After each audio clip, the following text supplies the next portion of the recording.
Hi, my name's Jason, and I used to be just a good old average American kid living in upstate New York. There's me. I played baseball, mastered Mortal Kombat, went to the prom, said the Pledge of Allegiance every day, and loved my country. I even lived the dream of every American youth, college. Sure, it was a state school, but it also happened to be a party town. Great times all around, right? Well, sort of. I still had to work hard as a pizza guy to make it. And of course, there was school. I had to figure out the computer graphics programs I was working with, as well as attend classes I didn't care about. I certainly didn't know much about geopolitics. Then 9/11 happened and everything changed.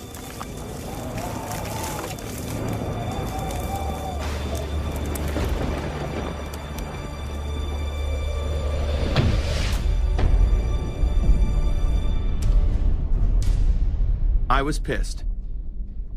How dare the Muslim extremists massacre all those people? But was it all true? Prior to the invasion of Iraq, something didn't seem right. I then did a startling thing. I actually took a look at what happened that terrible September day. What I found horrified and angered me to such an extent that I took action. We were lied to, and lied to big time. Before I knew it, I went from a normal college student to the political guy at the party to one of the guys that brought you the first internet blockbuster, Loose Change. The film would not only change my life, but countless others as well. If you've ever seen Loose Change, the documentary about September 11th, conspiracy theorist documentary, it is riveting. Oh, like, yeah. you watch it, and by the end, not even the end, 10 minutes in, you're like... You got your car packed, your head... You're just like, oh my God, it's all true. So every place, there's questions coming from this documentary. And you don't have to believe everything in the documentary to still have questions come up. And you look back and you remember what you saw and what you were told, and now you have questions. We got the boogeyman out there. Wow. See, for many years it was communism, then it was the war on drugs, now it's the war on terror. All through our life, we've had to have a boogeyman. Loose Change took the truth about 9/11 into the mainstream with over 100 million views and allowed me to travel the country and even take on some of my detractors. The answer is no, they cannot. Jason, I think it's telling that every time you disagree with something, you call the people a liar. I'm not calling anybody a liar, sir. I'm calling you a liar because you are a liar. But if we were lied to about 9/11, then who was really behind it? A lot of people on the web were pointing towards the New World Order, but that was impossible. I mean, the Hulkster couldn't be involved, could he? Is the only way to go, and what you gonna do? So I set out to find out if a New World Order really existed. And if it did, what was it? Who was involved? And what were their goals? The very word secrecy is repugnant in a free and open society. And we are, as a people, inherently and historically opposed to secret societies, to secret oaths, and to secret proceedings. For we are opposed around the world by a monolithic and ruthless conspiracy. It is a system which has conscripted vast human and material resources into the building of a tightly knit, highly efficient machine. Its preparations are concealed, not published. Its mistakes are buried, not headlined. Its dissenters are silenced, not praised. No expenditure is questioned, no rumor is printed, no secret is revealed. Some cringe when they hear the term New World Order, despite all of these prominent people using it.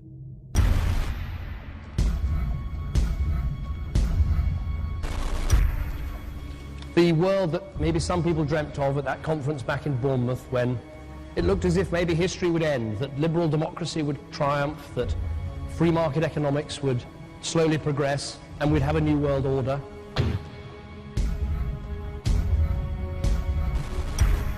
And together they helped to create, were the principal leaders in creating, a new world order and a winning strategy in the Cold War.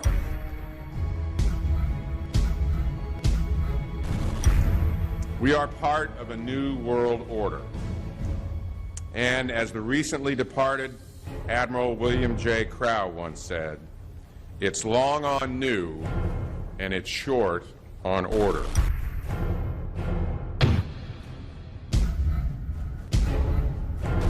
Walter Isaacson wrote a wonderful book about some of the wise men who helped shape the New World Order following the Second World War.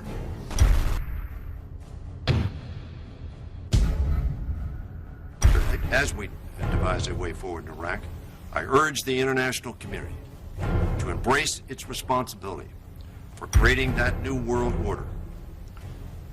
A new world order based upon collective action.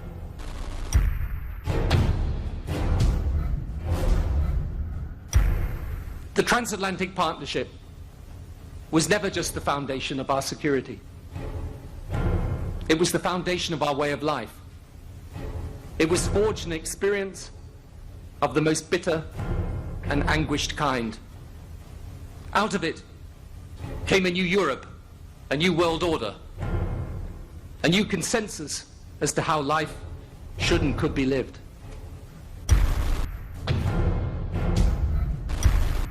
And just like that, it was gone. It was a new world order. That's what President George H. Bush said. Harvard historian Francis Fukuyama pronounced the end of history. In fact, when it is used, that person is often dismissed out of hand because of the perception that it is nothing more than a conspiracy theory. Actually, the idea of global governance and a one world order has been around for centuries, and the term New World Order has been used frequently in recent history. The New World Order means different things to different people, but to those who expect to be in control of it, it means the same thing. It means all the world under their control. They believe that somebody must rule. After all, people are too darn dumb to know how to rule themselves. They figured that that's their role. The first in-depth publication of note was Samuel Zane Batten's work, The New World Order, which was published in 1919. Under the cloak of Christianity, this order speaks of a new world rising and advocates social control over all people and all resources. It promotes a world federation with a world parliament, an international court, and a global police force. Some of its goals are as follows. Community. The danger and loss in crime and degeneracy. The determination to make community life safe, sanitary, wholesome, and moral. Industrial. The disappearance of class distinctions and the solidarity of all interests in the economic process. National. The conception of the nation's welfare as the supreme concern, with the policy that everything shall contribute to this end, and every person must do some useful work. International. The creation of an international mind, with a world consciousness and a world patriotism. The destruction of every arbitrary power that can separately and of its single choice disturb the peace of the world. World government is good, right? It put an end to war. Well, it could put an end to war because you just only have one dictator. I think Adolf Hitler had that in mind. He wanted a world government too, with himself as the master leader. Many have regarded Hitler as the apex of evil, a true heart of darkness. But how many people know that Hitler had his own vision of a new world order? Hitler had been promoted by the establishment. He graced the cover of Time magazine many times and was their Man of the Year twice. His vision was simple: unify Europe and then the world. The only real difference was that his order was racially motivated, instead of being based solely on religion. He even wrote a lesser-known follow-up to Mein Kampf in 1928 that many have dubbed My Order, or New World Order. President Roosevelt would condemn this order prior to World War II. Nazi forces openly seek to establish systems of government based on the regimentation of all human beings by a handful of individual rulers who seize power by force. Yes, these men and their hypnotized followers call this a new order. It is not new, and it is not order. The idea of globalization was so prominent in Nazi ideology that the 1936 Berlin Games would be the first time that the Olympic rings would be displayed prominently and promoted in order to glorify the Third Reich. This symbol represents the 5 major regions of the world: Africa, America, Asia, Europe, and Oceania, interlocking and coming together as one. This one world philosophy still defines the Olympic Games today. Australia, hello and welcome. One world, one dream. Hitler's methods of youth corps, concentration camps, eugenics, and military aggression were so visible to the rest of the world, he eventually failed. However, his vision of a new world order lived on. Author H.G. Wells, the man behind The Time Machine and War of the Worlds, would write about a planned world state in which there must be a common faith and law for mankind. In 1939, he would publish a full book on the matter called The New World Order. Wells again has a similar vision, stating that national individualism has to go and that sovereign states must end. He then goes on to write, in the great struggle to evoke westernized world socialism, contemporary governments may vanish. Perhaps his most chilling prediction is that countless people will hate the New World Order, be rendered unhappy by frustration and their passions and ambitions through its advent, and will die protesting against it. Many of them quite gallant and graceful-looking people. Collectivism is that concept where individuals are considered to be discardable, and that the group is more important, and that the ultimate group, of course, is the state.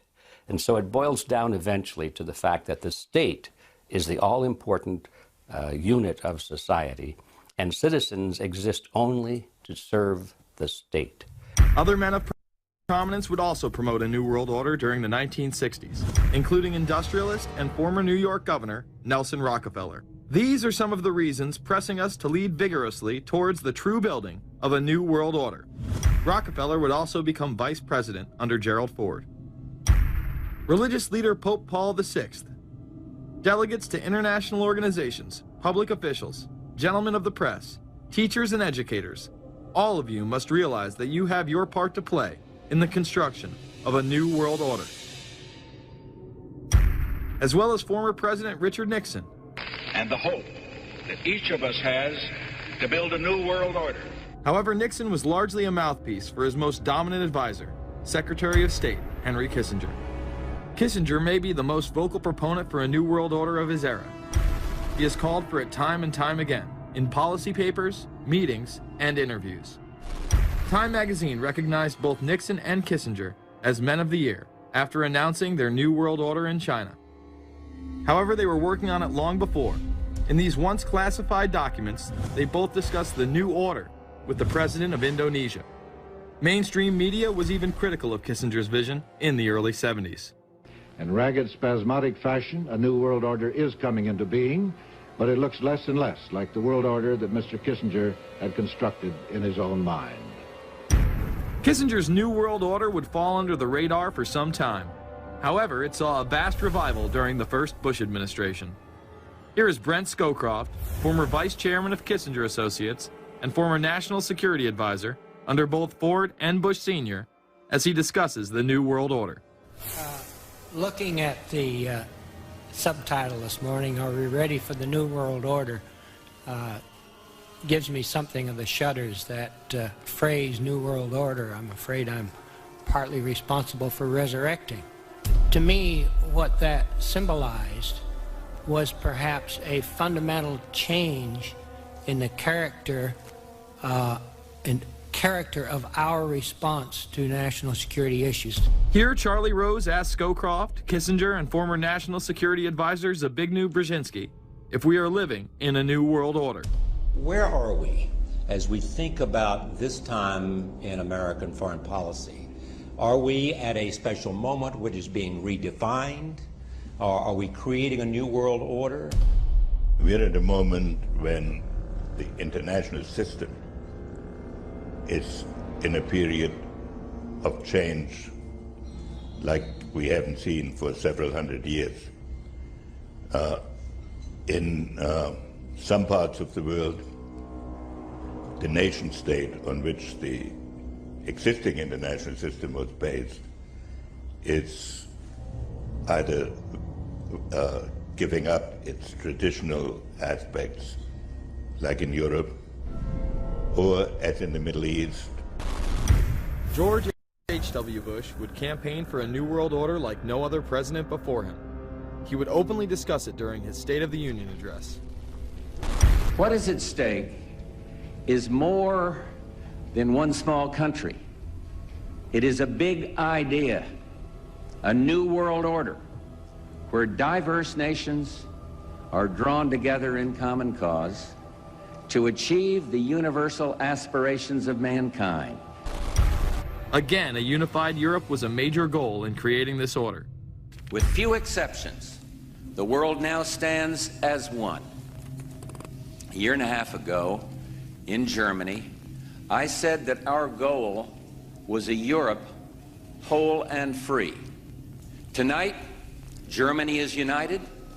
Europe has become whole and free. The world can therefore seize this opportunity to fulfill the long-held promise of a new world order. We can find meaning and reward by serving some higher purpose than ourselves, a shining purpose, the illumination of 1,000 points of light. Bush Sr. and his administration would tour and promote this agenda across the board at any given opportunity. The President has spoken often of a new world order. And we have an unprecedented opportunity to build a new era of peace and prosperity here and abroad, to build a new world order. It's my understanding, I think that the President, and I don't know the context of how it came up in his speech last night in New York, said that China must be a part of the new world order. Guess I would like to ask you how you envision China fitting into the new world order. It is a country that we are going to have relationships with by virtue of its geopolitical importance. American officials say breaking down regional and national barriers to the flow of goods and services would represent a spectacular benefit to economies around the world. We are building a new world order.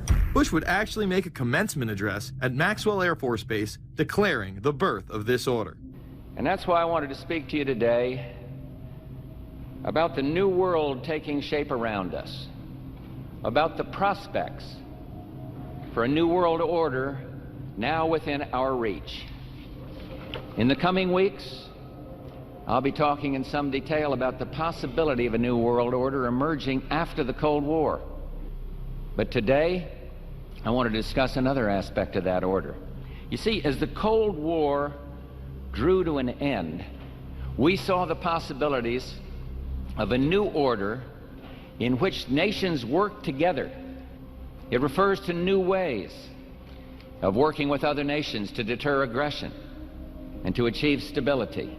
As old threats recede, new threats emerge.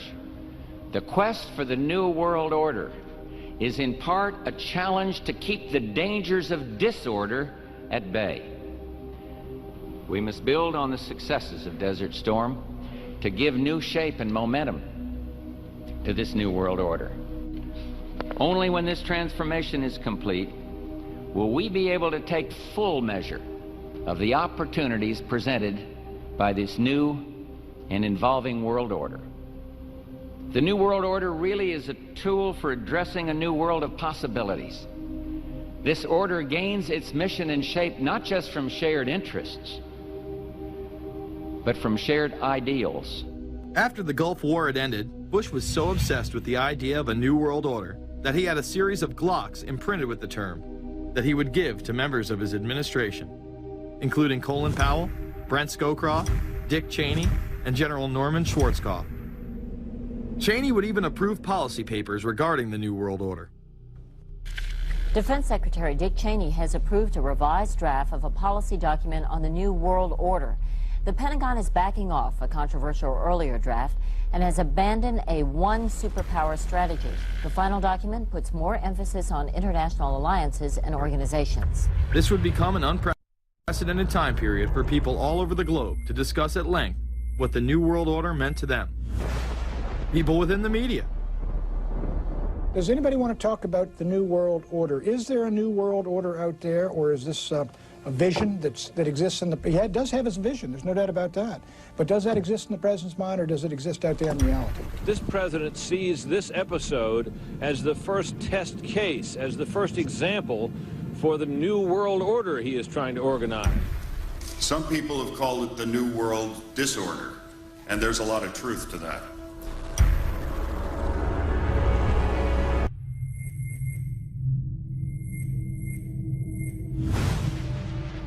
University and institutional chairs. I mean, we're talking a New World Order at Georgetown.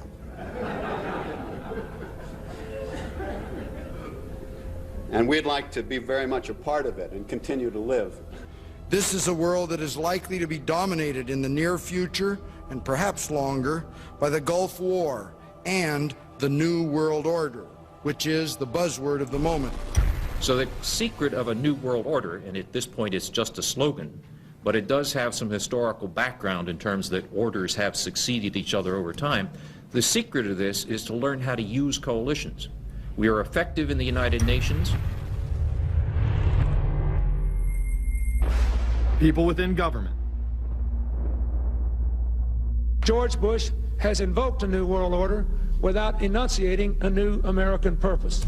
The president has still failed to articulate clear goals for our nation's foreign policy in this new age. I find the term New World Order very revolting, and just not only historically but politically today. I think Harding is absolutely right, and the actions of the administration just after enunciation of the New World Order put the lie to the fact there is any real substance behind what they say as New World Order. The first act of the New World Order was A, to make war, and then B, was to sell arms all over again. Is there a New World Order? We know certainly that George Bush has copyrighted the term at this point. In the aftermath of this war, though, is it an empty vessel into which something will be poured? Is it the appropriate term to use? Is it going to be a New World Order, or will disorder be just as significant in this process as we look ahead? Let's start with Madeline. I think that we have, in fact, kind of had this term thrown at us, and many of us have not liked it, partially because of the previous historical connotation, and partially because I think it doesn't really deal with the way the world ought to be or is at the moment. But we are far from seeing a world order, and I'm not sure that it is in best U.S. interest to have a new world order in which we are the policeman. While many began to become critical of this order, the term began to evaporate into the background. We are very, very skeptical of an international order if we are not sure how the rules will be made, because thus far the international order has been made with rules that we had no input into and that affect us, and even when on the few occasions when the rules will seem to favor us, then they get changed. A unipolar world, a world of one superpower, may be quite dangerous for us. The New World Order under the United Nations would mean, among other things, an end to our God-given rights given us and secured by the Constitution. The New World Order, which now has been called by some the New World Disorder, and by some people on the more liberal persuasion, the taking over of the world by the Council on Foreign Relations, the Trilateral Commission, and the UN to put us all in slavery. But what are these organizations? Who founded them? And what are the stated goals of each? Before we begin with the Council on Foreign Relations, let's delve further into history to understand roundtable groups and their origins. Its roots go way, way back in history, and they go back to the formation of a secret society, a secret organization that was created by Cecil Rhodes, very powerful and very wealthy individual. And people have heard about him in history, and they know about the Rhodes Scholarship, and they think, well, isn't that nice? But they don't understand at all what that's all about. Cecil Rhodes, when he died, left his great fortune not to his family, not to his heirs, but for the creation of a secret society. And we know about this because There were some people very intimately involved with this organization who wrote about it. One of the best authors on this topic is Professor Carroll Quigley. He wrote several books, and Tragedy and Hope is the best known of his. He described in detail this secret organization created by Cecil Rhodes, and he explains in these books he knows about them because he was invited by the organization into its inner circle. He was never a member of it, but he was invited in as their historian, and he was allowed to see their secret records and papers and study them for several years.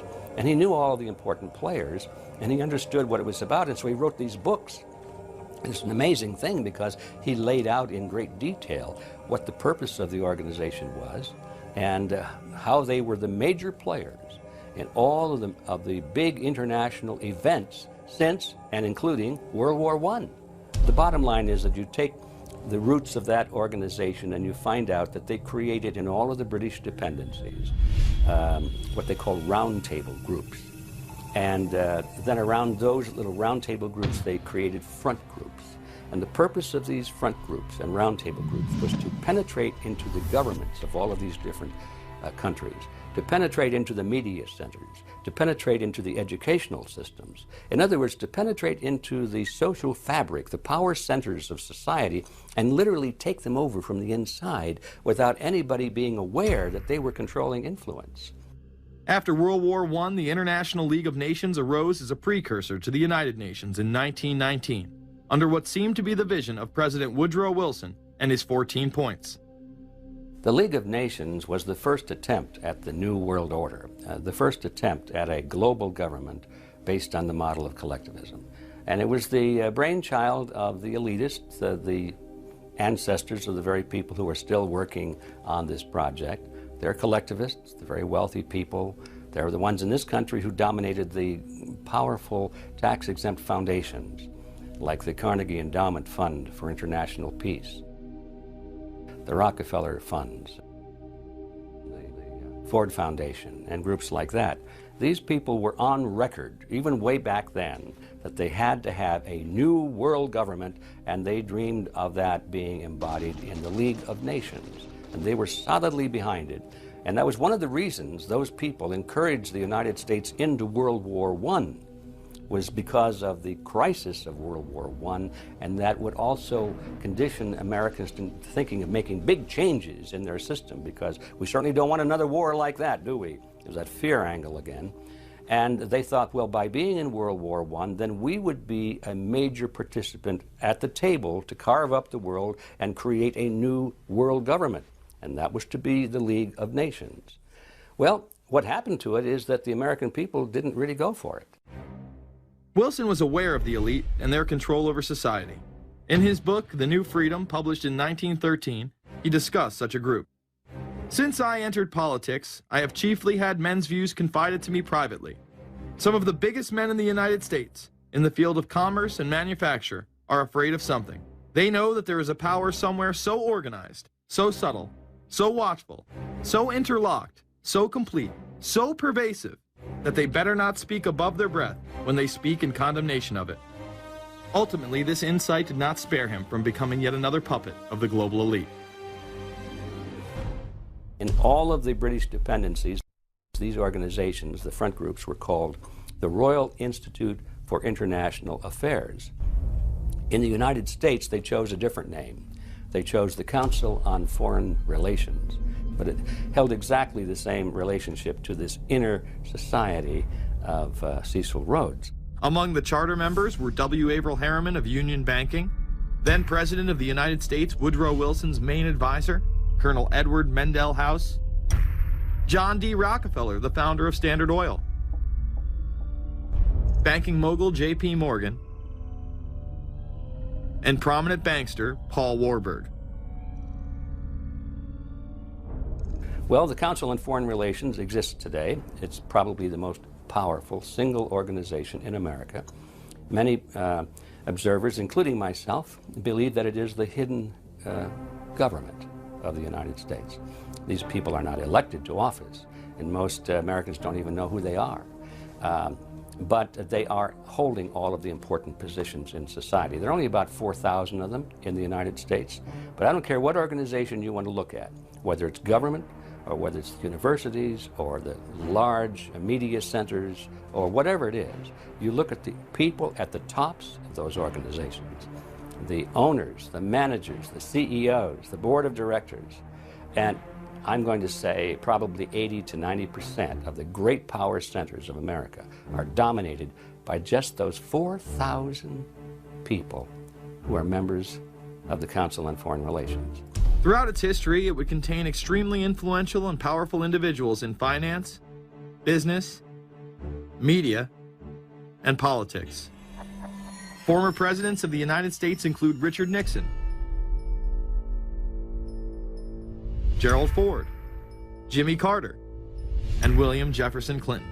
Currently, Barack Obama claims not to be a member, but has spoken in front of the Council and has had his writings published in the Council's magazine, Foreign Affairs. It's been reported that you and your wife are in the globalist CFR, which is a Council on Foreign Relations. I'd like to know if that is true. Well, first of all, I'm not the Council on Foreign Relations. I don't know if I'm a official member. I've spoken there before. It basically is just a forum where a bunch of people talk about foreign policy, and so there's nothing. There's no official membership. I don't have a card or, you know, a special handshake or anything like that. Now, why is that important?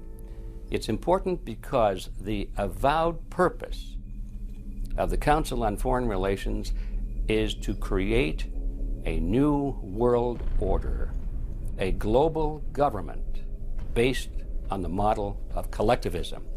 And that includes the elimination of the United States as a sovereign nation. That's why it's important. The people running this country are determined to destroy it. The Council was heavily criticized during the 1980s for being an organization hell-bent on destroying national sovereignty in favor of a world government. So many of its members hid their association with the organization. Dick Cheney had this to say in response to a question by David Rockefeller, who became the CFR's youngest director in 1949 and was chairman of the board from 1970 to 1985. He remains an honorary chairman to this day. It's good to be back at the Council on Foreign Relations. As Pete mentioned, I've been a member for a long time and was actually a director for some period of time. I never mentioned that when I was campaigning for re-election back home in Wyoming. Now, you are the president of the Council on Foreign Relations, all right? Yes, sir. You guys toy with countries of the world like toys, don't you? You're like the Illuminati, you're the Masons, you control everything, don't you? That's the rap on you guys. What's so interesting now, though, is who's on the chessboard. It's the toys, if you will, are a lot more than states. Notice that Mr. Haas does not deny that the CFR has massive control over the geopolitical arena, and instead tries to focus on the separate entities outside of nation-states. Current Secretary of State Hillary Clinton also reveals the importance of the CFR here. But it's good to have an outpost of the Council right here down the street from the State Department.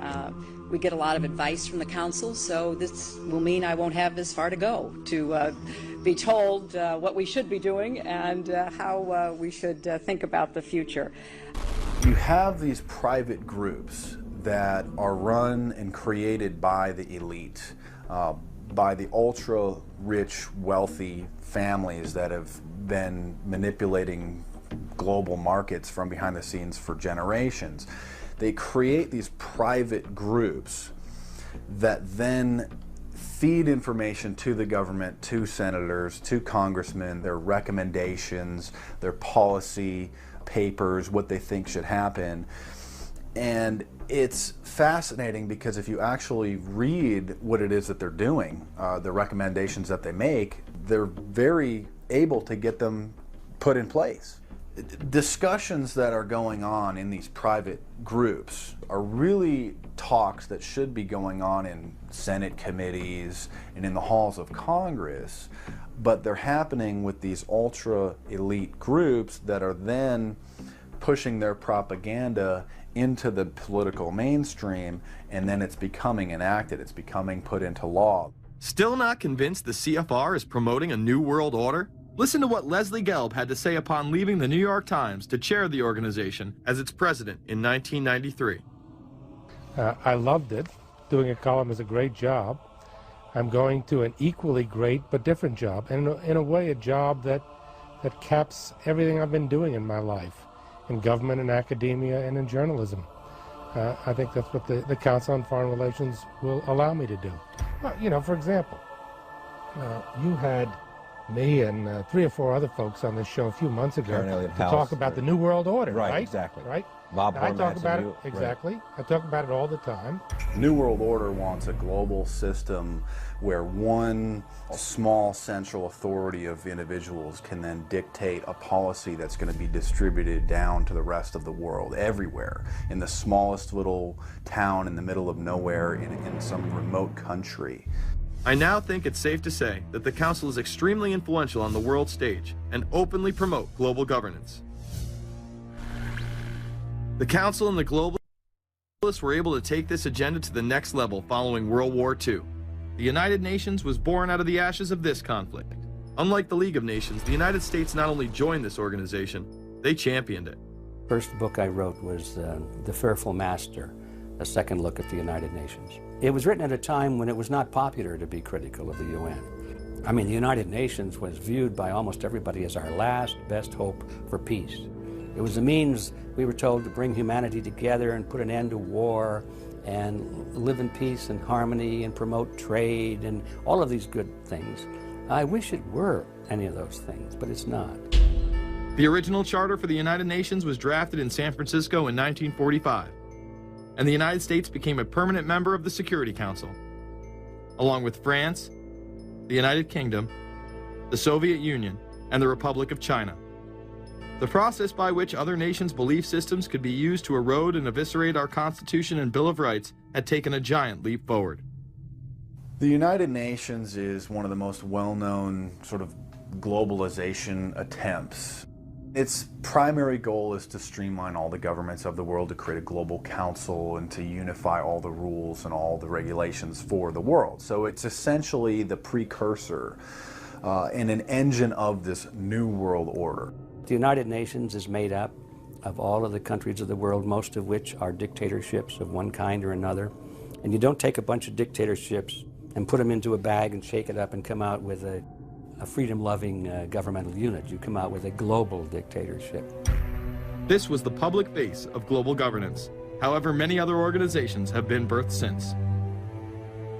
Even more suspect is a private group called the Trilateral Commission. David Rockefeller and Henry Kissinger are among its some 300 influential members. The Trilateral Commission, rich and powerful business and political leaders from Japan, Europe, and North America.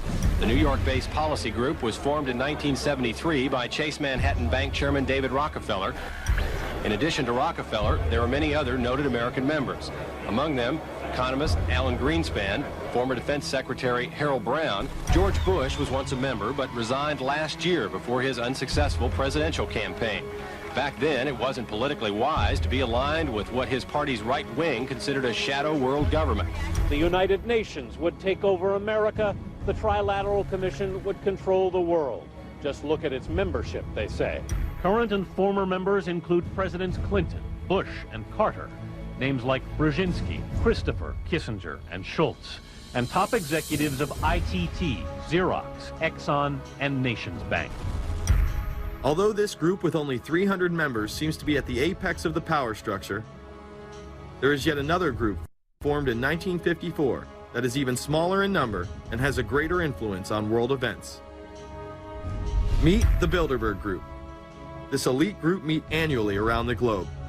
There is a core group of members who have attended every year for decades, such as David Rockefeller, Henry Kissinger, and Queen Beatrix of the Netherlands. These members invite others who are politically and socially relevant at the time. Each year, around 140 people are in attendance. Real quick, I asked you this question.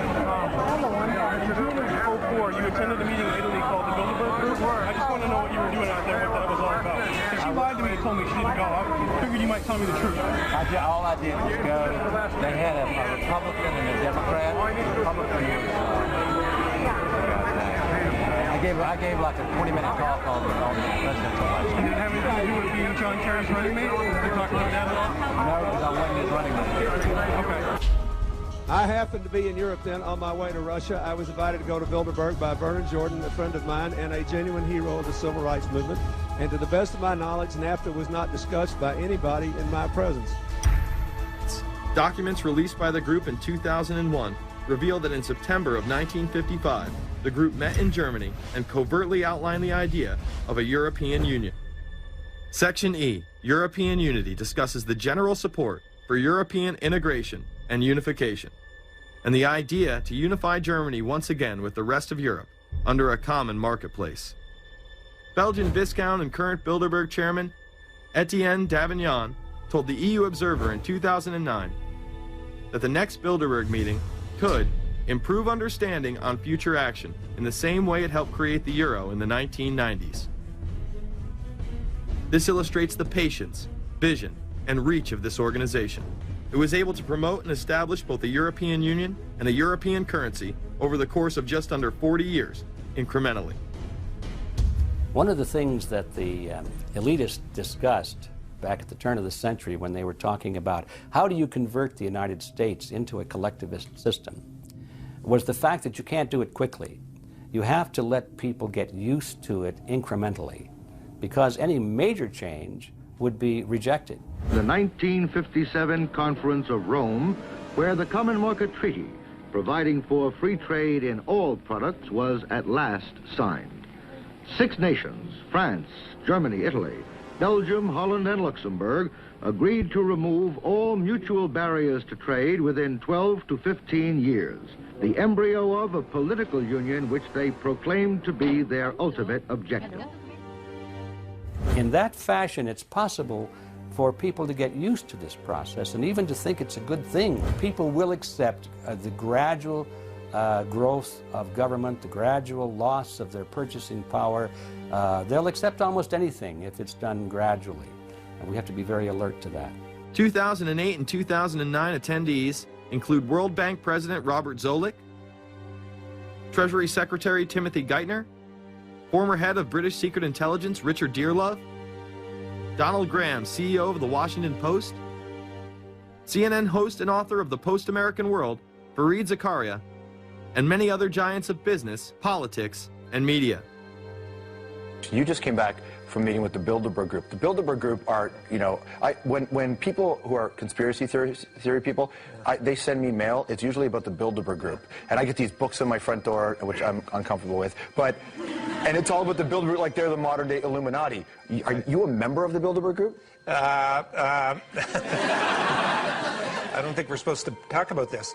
Many have identified them as the kingmakers, the puppet masters that pull the strings behind the scenes. Perhaps there is no better example of this than what occurred during the 2008 conference. Immediately after Obama had been selected as the Democratic presidential nominee, the pressure was on to choose a running mate. We've put together a committee. We are going to be equally deliberative in how we move forward. And we're not going to do it in the press, and we're not going to do it through surrogates. He then tricked the press corps into staying on the plane as it took off from Washington. He was whisked away to an undisclosed location. Obama was supposed to fly home. He'd been here in Virginia. He was supposed to fly home out of Dulles, as you know, outside Washington, D.C. The press corps was waiting for him on the plane, and the pilot announced that they were leaving, and Barack Obama was not on the plane. Presumptive nominees in the past has always been that they have at least a press pool with them at all times. Is there a reason why we didn't go with him in the motorcade all the way? This is what we're out here for. Now we're on this plane with no candidate. Again, you know, look, I understand. There was a desire to do these meetings, obviously, in private. The press then began to report that Obama and Hillary were meeting secretly in her home. Well, we continue to follow our breaking news. Barack Obama, Hillary Clinton meeting tonight at her house in Washington, D.C. However, it was later revealed that they never actually met at Clinton's home. And we're following this breaking story. Candy Crowley, we understand, has new information. Candy, what have you learned?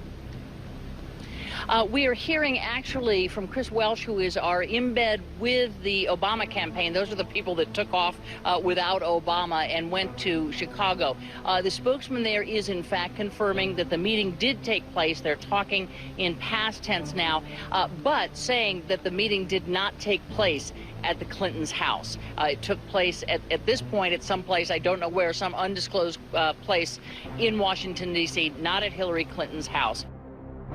Remember, Gibbs mentioned that Obama had a desire to have several meetings, not just one.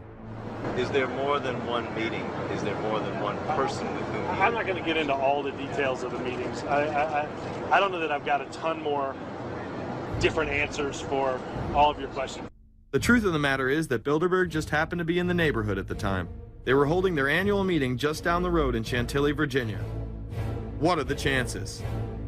What's interesting and dangerous about the New World Order is that it's not a natural progressing idea. It's just not civilization naturally evolving and organizing into this system. It's the group of extremely powerful people that are manipulating the system to get it to this status from behind the scenes without anybody's knowledge. You have to ask yourself, if there isn't an agenda going on to keep those organizations quiet and to keep them out of the news, to keep the discussions about them behind closed doors, then why is it that these supposed experts on the left and on the right never talk about them? This has been a condensed history of the globalist organizations and their rise to power. But is there a reason they meet behind closed doors? A shadow world government has been mentioned, but to truly understand what that means, let's go back to this iconic warning from President Dwight D. Eisenhower. Progress toward these noble goals is persistently threatened by the conflict now engulfing the world. It commands our whole attention, absorbs our very beings.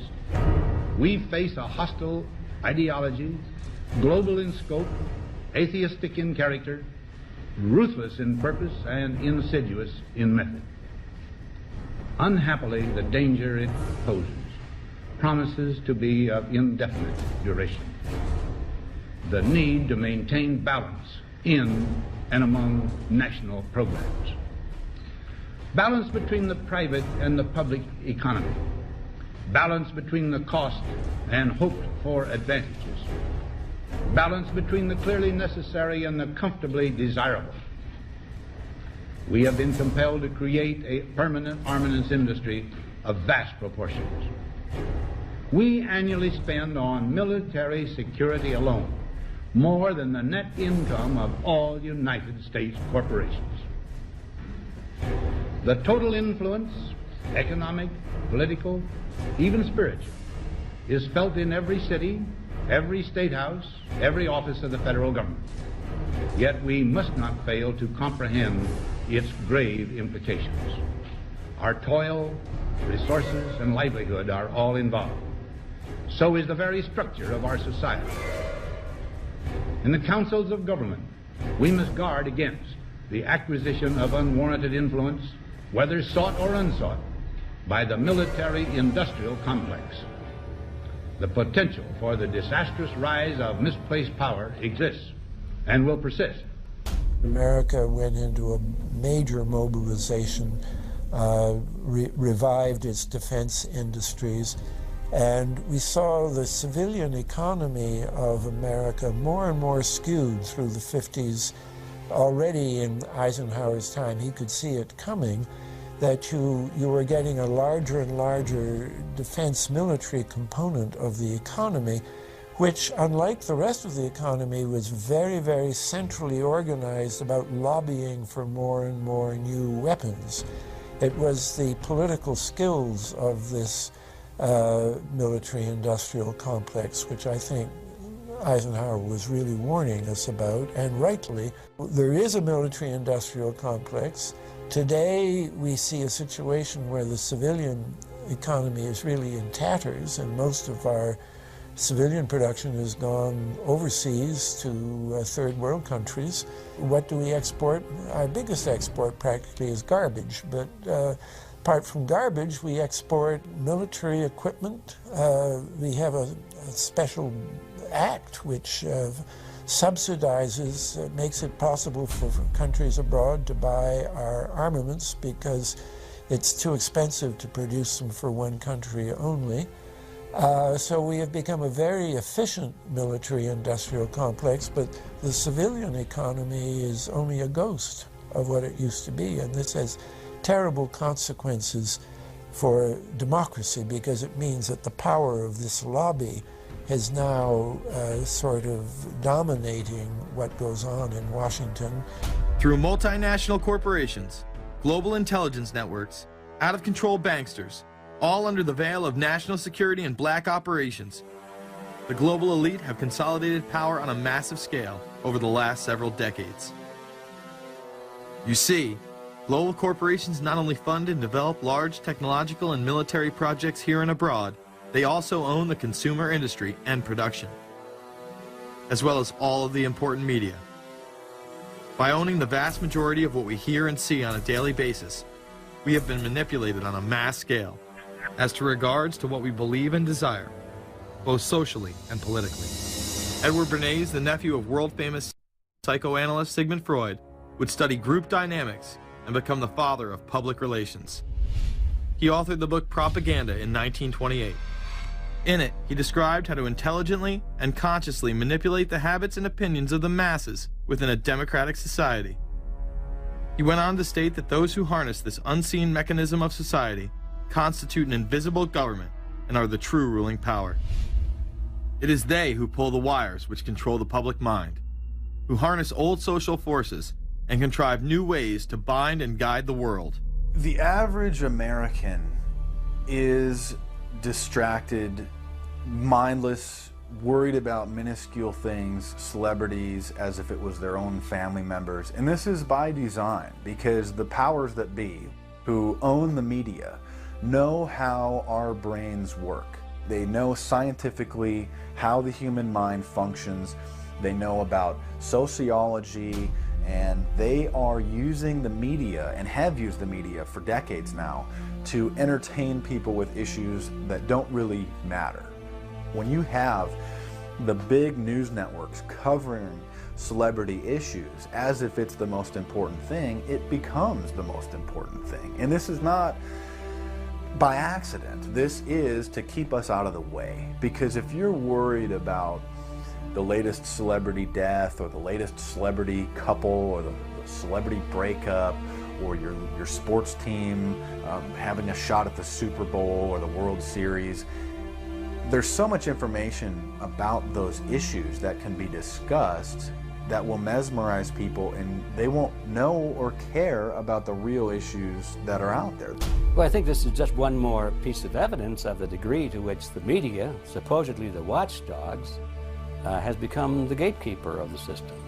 Mainstream media are, first of all, nearly all of them corporations, nearly all of them now publicly held, part of the whole Wall Street financial system that they're supposed to report about objectively, but they can't. They, right now, in October of 2009, they are celebrating the recovery of the biggest banks in New York and saying that the recession is over. Of course, there are a few problems, like foreclosures are going on, unemployment is rising. All of this is affecting the American people, but it's not affecting the financial elite who also control the media. Bernays successfully identified the invisible empire which controlled the minds of men. So as the populace is mesmerized and hypnotized by powerful behind-the-scenes forces, as they are distracted by the latest celebrity scandal, the newest cell phone, and their favorite sports team, this network disguises itself, remaining in the shadows. Despite the elite utilizing Bernays' methods, in conjunction with the military-industrial complex they had erected, a modern arm of this organization was exposed in what came to be known as the Iran-Contra scandal. Essentially, black operations were not only caught dealing arms illegally and supporting South American dictators, but also smuggling drugs into the United States.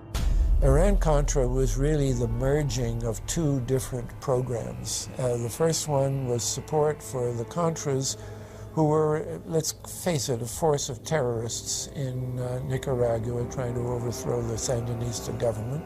They were being secretly supported by the CIA, and at the bottom of the whole thing was drugs. Iran-Contra was openly exposed by massive network coverage. How was it that in 3 years, a network Washington set up to run arms to the Contras wound up running cocaine into this country for the most vicious drug cartel in the world? At the same time, we were supposed to be fighting a war against drugs. But by the same token, I also smuggled my share of weapons in exchange for those illegal substances, with the full knowledge and assistance of both the DEA and CIA. Betzner says that in 1983 he flew weapons from Florida to El Salvador and drugs from Colombia to the Bahamas on the way back. In 1984, he says, he flew twice from Florida to Costa Rica and back. We could bring back our own cargo, and they would arrange it, or we could bring back their cargo without ever having to worry about interception, arrest, anything like this, that everything was taken care of. What kind of cargo were you talking about? Drugs. Tolliver says he had 2 meetings with this man, CIA veteran Rafael Quintero. Then in March of 1986, he says he flew 14 tons of weapons down to Honduras, to this Contra resupply base set up by the CIA. We take off from Tegucigalpa, Honduras, and we leave. To? South Florida. Where in South Florida? We landed at Homestead. Homestead? Air Force Base. This is the plane Tolliver says he used. The plane traces to a company that had a State Department contract to fly humanitarian supplies to the Contras. In addition to that, 3 dozen sources confirm the basic scheme. We can now report that long before that operation began, there was another operation to provide guns for the Contras, which was also against the law. In this operation, Americans and Israelis provided arms to the Contras, and then the same network smuggled drugs into the United States. The operation was launched in spring of 1983 at Washington's request, with at least $20 million of Israeli government money later reimbursed, we're told, from U.S. Covert Operations Fund. For about 5 years, people were flying arms into Iran, and most of them came from Israel. The Israelis purchased the weapons from Poland and Czechoslovakia and began shipping them secretly from Yugoslavia to Bolivia, and then to Panama. The Israeli liaison man there, this man, Michael Harari, until recently a close aide to Panama's strongman, General Manuel Noriega. You'd bring the ship into Colombia, you would load drugs aboard it, and you would bring those drugs back to Panama with you. But bringing that stuff into the United States, that was something else. I've never been so thoroughly disgusted with myself in my life. This network would also be involved in the October surprise. We really can't understand that unless we understand the so-called October surprise in the 1980 election, which is, I think, unquestionably Republicans, including William Casey, who later became Reagan's head of the CIA, negotiated with the Iranians for them not to release the hostages which were being held in Iran to Carter, but to wait until the Carter was defeated and the Republicans were in. That is what actually happened, that the hostages were only released on the day that Carter left office and Reagan came in. Unbelievably, this same network would even be linked to the BCCI banking scandal by journalist Danny Casolaro. Casolaro was probing a conspiracy he called the Octopus, which involved the Iranian hostage crisis, the Iran-Contra affair, with, believe it or not, all funds channeled through BCCI, the international bank charged with everything from money laundering to fraud. BCCI, it's a shadowy international bank linked to terrorists, drug runners, and dictators. Little was known about BCCI until 6 of its top officers were arrested in Tampa in October of 1988 on charges of laundering drug money for Colombian cocaine bosses. The BCCI men were convicted, and the bank itself pleaded guilty. But for some reason, the bank was allowed to continue to operate all over the world. There are indications that some of the reluctance to prosecute this bank stem from the favors it did. For? The favors it did for intelligence services everywhere. Too many secrets of too many countries, too many prominent people, too many hands-on, and that makes it desirable that this entire affair be forgotten. It began to become clear that the global traffic of drugs were funding violent dictators rigging elections, supporting the arms trade, and enforcing the assassination of anyone who got in the way. Cassolero was found dead for his efforts in exposing this network. His death, of course, ruled a suicide.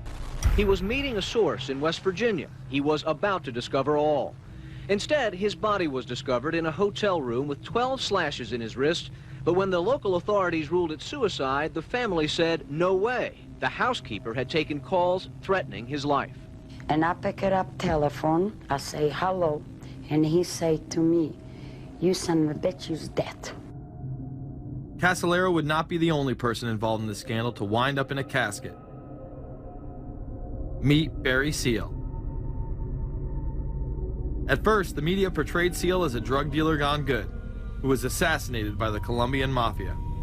Authorities believe last night's machine gun killing of top drug informant Barry Seal was ordered by drug bosses in Medellin, Colombia, who sent 5 men to Baton Rouge to kill Seal. Sam Dalton was the lawyer that represented the Colombian hitmen convicted of his assassination. We were trying to subpoena the CIA because we felt like they had documents, exhibits, and evidence that would indicate complicity in Seal's assassination. When they were able to gain access of Barry Seal's trunk the night of the murder, the personal phone number of none other than George H.W. Bush was present. Louis Unglesby, the former attorney for Mr. Seal, also confirms that he once called the office of the vice president after Seal had given him the number. You see, the Black Ops drug smuggling operation had not yet been exposed, and intelligence couldn't take any chances. It was later revealed that Seal was involved in smuggling cocaine into Mena, Arkansas, while Bill Clinton sat as governor. 1983, Ronald Reagan was president, Bill Clinton was governor, and little Mena, Arkansas changed from a quiet town to a center for drug smuggling and reported Contra support activity. In the middle of it all, this man, admitted dope smuggler Barry Seal. Arkansas State Trooper Russell Welch investigated Seal's organization. Each trip would have 250 to 350 pounds of cocaine. According to the London Telegraph, Arkansas State Trooper Larry Patterson testified under oath that he and his officers discussed repeatedly in Clinton's presence the large quantities of drugs being flown into Mena Airport, large quantities of money, large quantities of guns. Hot Springs police officers would also record Roger Clinton, Bill's brother, during a cocaine transaction stating, "Gotta get some for my brother. He's got a nose like a vacuum cleaner." There was also a large amount of money laundering going on in Mena. Former IRS agent William Duncan traced some of Seal's drug profits laundered through Mena banks. We had direct testimony from people who were involved in the money laundering operation. We had testimony from people at banks who observed the transactions.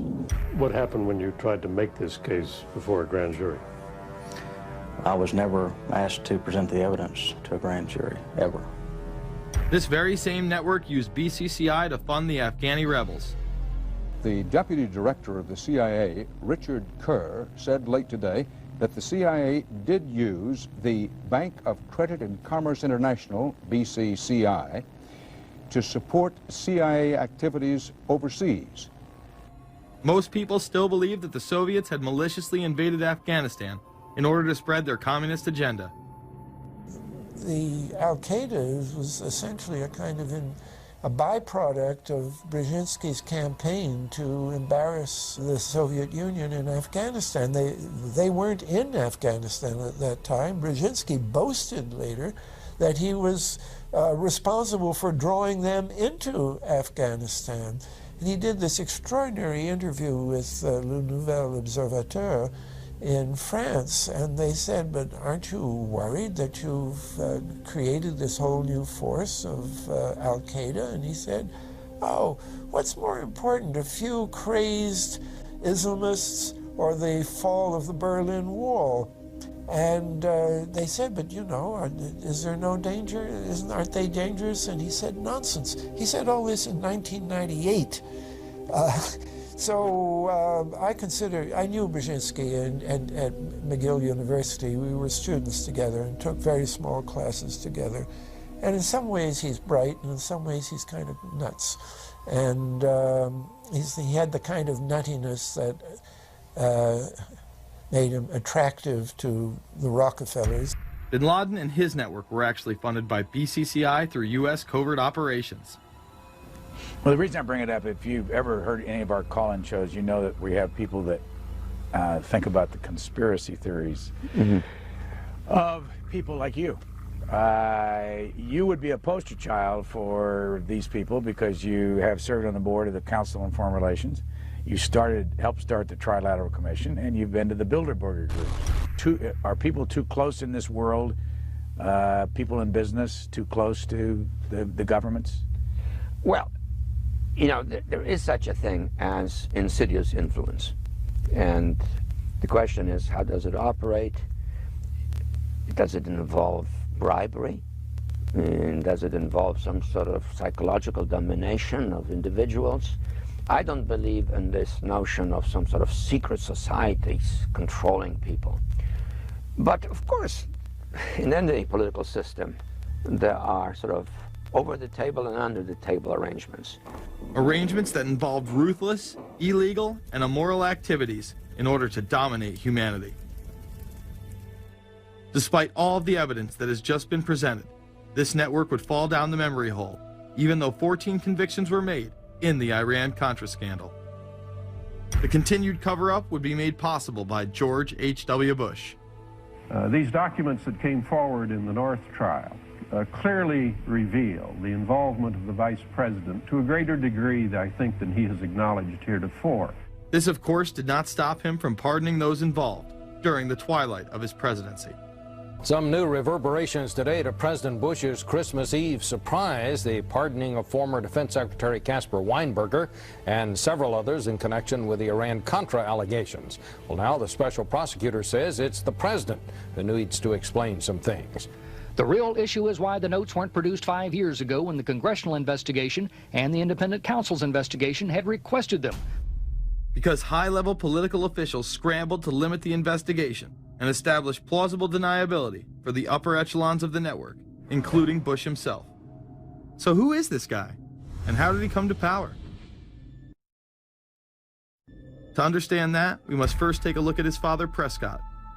Prescott was born into privilege and became extremely influential in business, intelligence, and politics. He helped establish the CIA out of the Army's Office of Strategic Services with the Dulles brothers, and served as a senator in the state of Connecticut. However, during his time serving as one of the directors of Union Banking Corporation, he was doing business with Nazis. The Bushes have been sort of at the heart of the military-industrial complex since its very beginning, and that Prescott was involved in a firm that actually fronted for Nazi firms in America. In fact, Union Banking and its subsidiaries were seized by the United States government in October of 1942 under the Trading with the Enemy Act. After the war, the assets were returned, a few fines were paid, and it was swept under the rug of forgotten history. These Nazi ties should not be all that shocking, seeing as it has been declassified that the Office of Strategic Services recruited Nazis into its ranks through Project Paperclip in August of 1945. George Bush seemed to follow in his father's footsteps, using Prescott's business connections to move to Texas and get into the oil industry. He would first attain political office as a Texas congressman in 1966, but then lose his bid as a Texas senator in 1970. It was at this time that Nixon appointed Bush as an ambassador to the United Nations. According to official accounts, Bush then began work with the CIA as its director in 1976. Evidence suggests that Mr. Bush and the CIA actually had a much longer-standing relationship. There are indications that he had relations to the CIA before.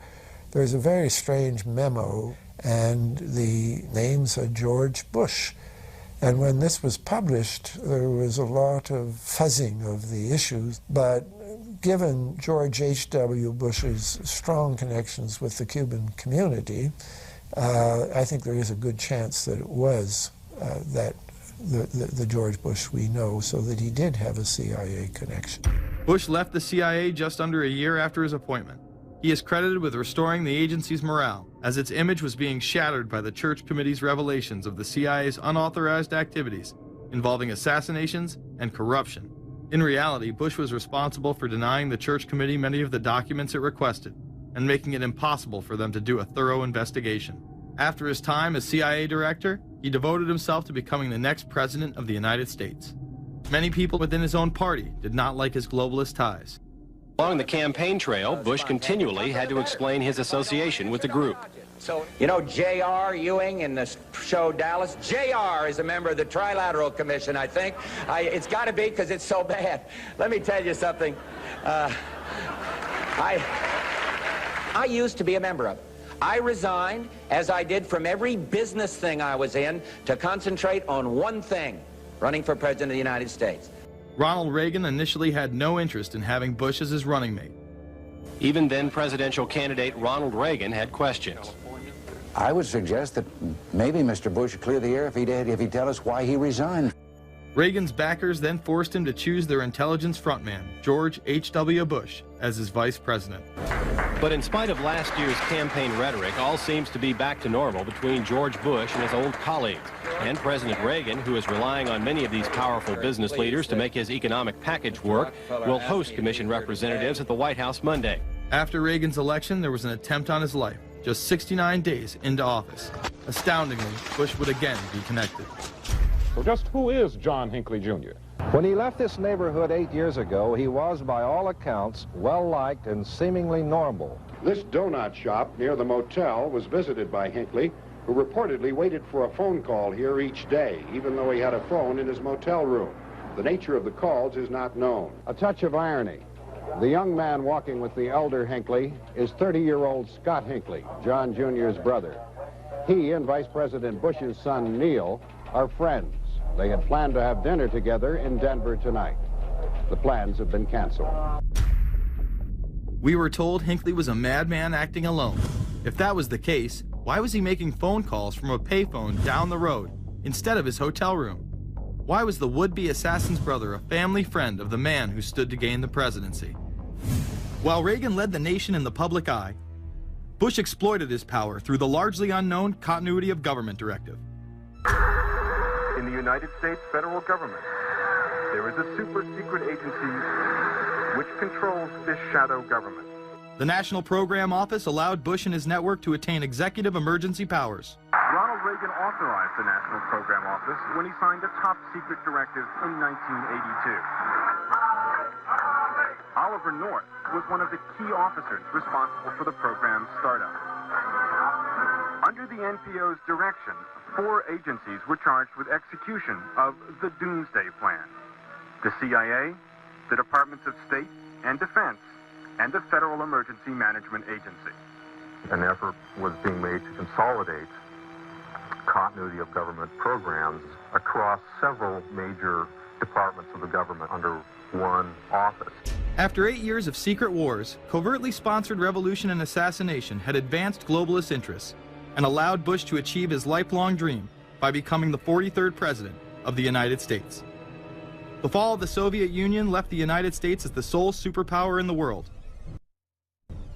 The Wolfowitz Doctrine stated, "We must maintain the mechanism for deterring potential competitors from even aspiring to a larger regional or global role."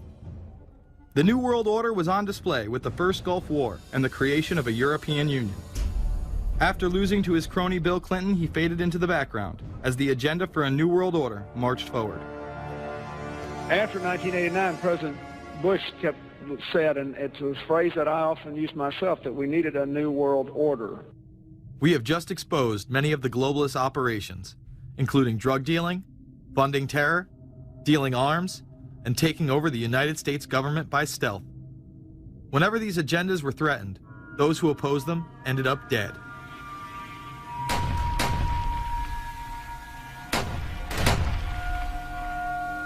We've got some difficult days ahead, but it really doesn't matter with me now, because I've been to the mountaintop.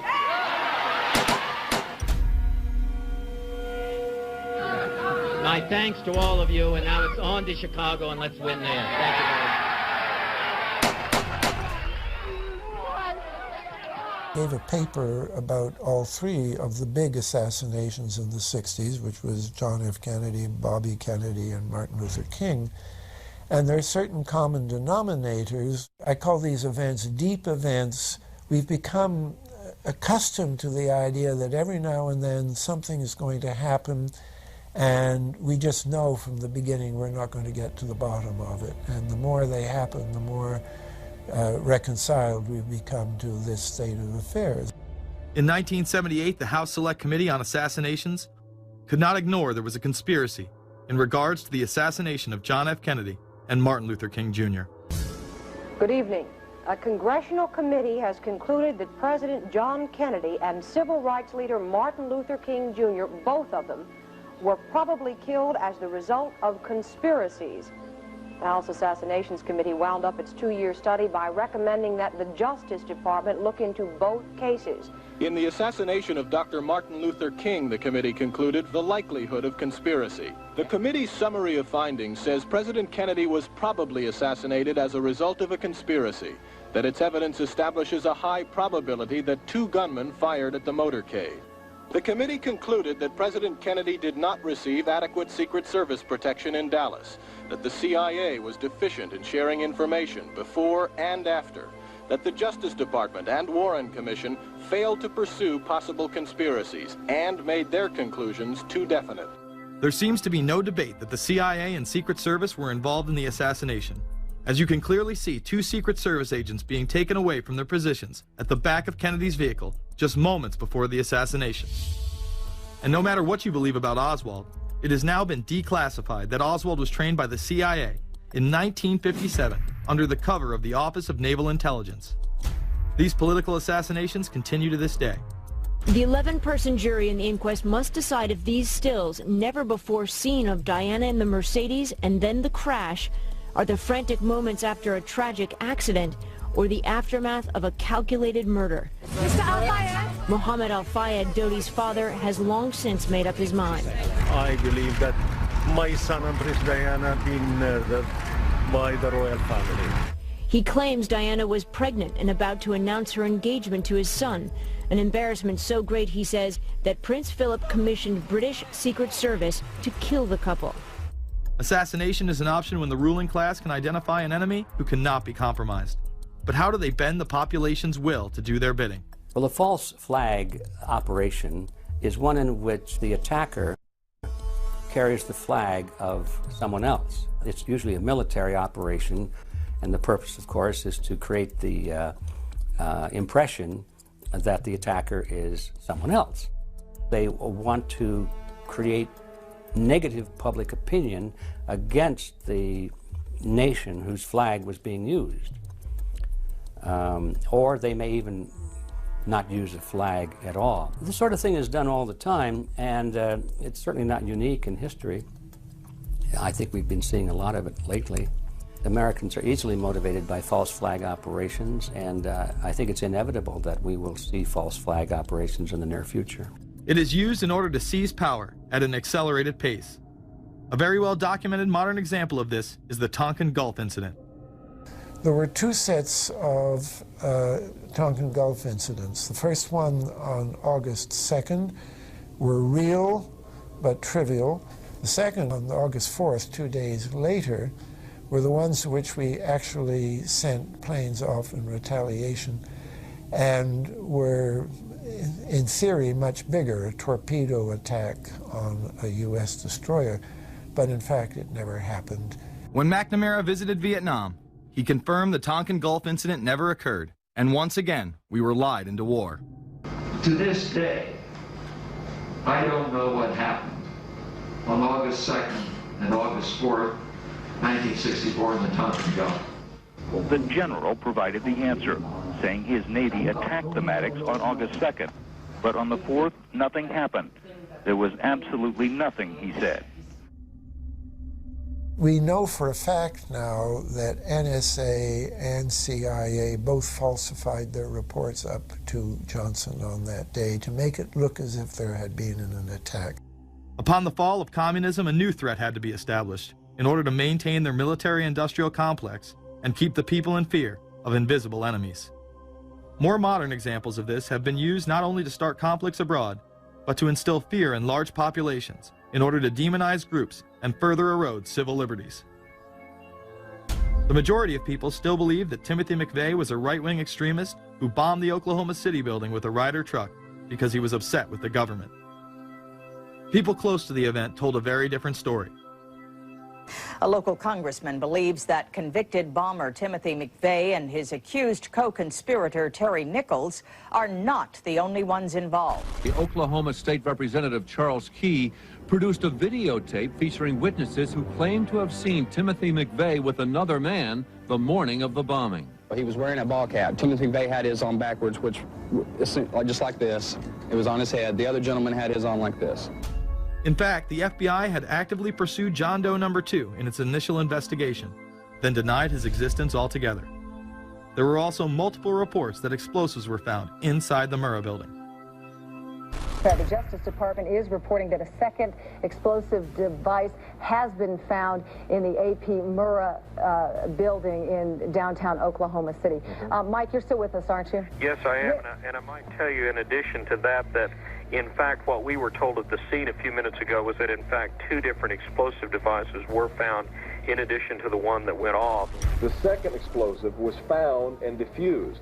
The third explosive that was found, and they are working on right now as we speak, I understand, both the second and third explosives, if you can imagine this, were larger than the first. Bomb squads were actually caught on video pulling into the building to retrieve these devices. They'll back that trailer down there, and the bomb squad folks will go in, and they will use that trailer. You see the bucket on the back there, sort of, this is how they would transport the explosive device away from this populated area to try to do something with it. I just took a look down the street at the Murrah building again. I see another bomb truck going, so apparently they're going to try to get out that third bomb that's been talked about. This was even confirmed by the governor at the time, Frank Keating. One device was deactivated. Apparently there's another device, and obviously whatever did the damage to the Murrah building was a tremendous, very sophisticated explosive device. Members of the ATF who would have normally been in the building were tipped off prior to the bombing. He saw what appeared to be a police bomb squad truck near the Murrah building 2 hours before the blast. It had a shield on the side of the door, and it said bomb disposal or bomb squad below it, and I really found that interesting. Another witness who spoke to ABC News on the condition of anonymity will tell the grand jury tomorrow he was told by an ATF official agents working in the building had been warned in advance not to come to work. He just came out and told me that the ATF wasn't in the building that day. They'd been tipped by their pagers not to come to work, which I was flabbergasted. McVeigh would even claim in a letter written to his sister, which was published by the New York Times, that he was actually recruited for black operations, which included smuggling drugs into the United States, as well as assassinations. One may brush this off as the ravings of a madman. However, McVeigh was filmed at the Camp Grafton military facility in North Dakota on August 3, 1993. McVeigh's official records state that he was discharged over a year prior from the Army Reserve in May of 1992. Perhaps even more interesting is that Camp Grafton was specializing in training troops in explosives and demolitions at the time. When all was said and done, the security tapes reported to have captured the entire thing on video were rounded up and classified. In 2009, they were finally released, and magically none of them caught the bombing. The excuse being they were all having their tapes changed at that exact moment. This event would be labeled domestic extremism, which was used to demonize critics of world government, militias, and create fear within the populace. Muslim extremism seemed to show its ugly face in then unprecedented fashion on February 26, 1993. A truck bomb had gone off in the parking area of the World Trade Center. Luckily, the bombers failed to follow instructions and parked the truck carrying the explosives against the main support column. What is not discussed, however, is the bomb was actually built by an FBI informant under the supervision of the FBI. Ahmed Salam, a former Egyptian army officer who had been doing undercover work for the FBI, was the man who actually built the bomb.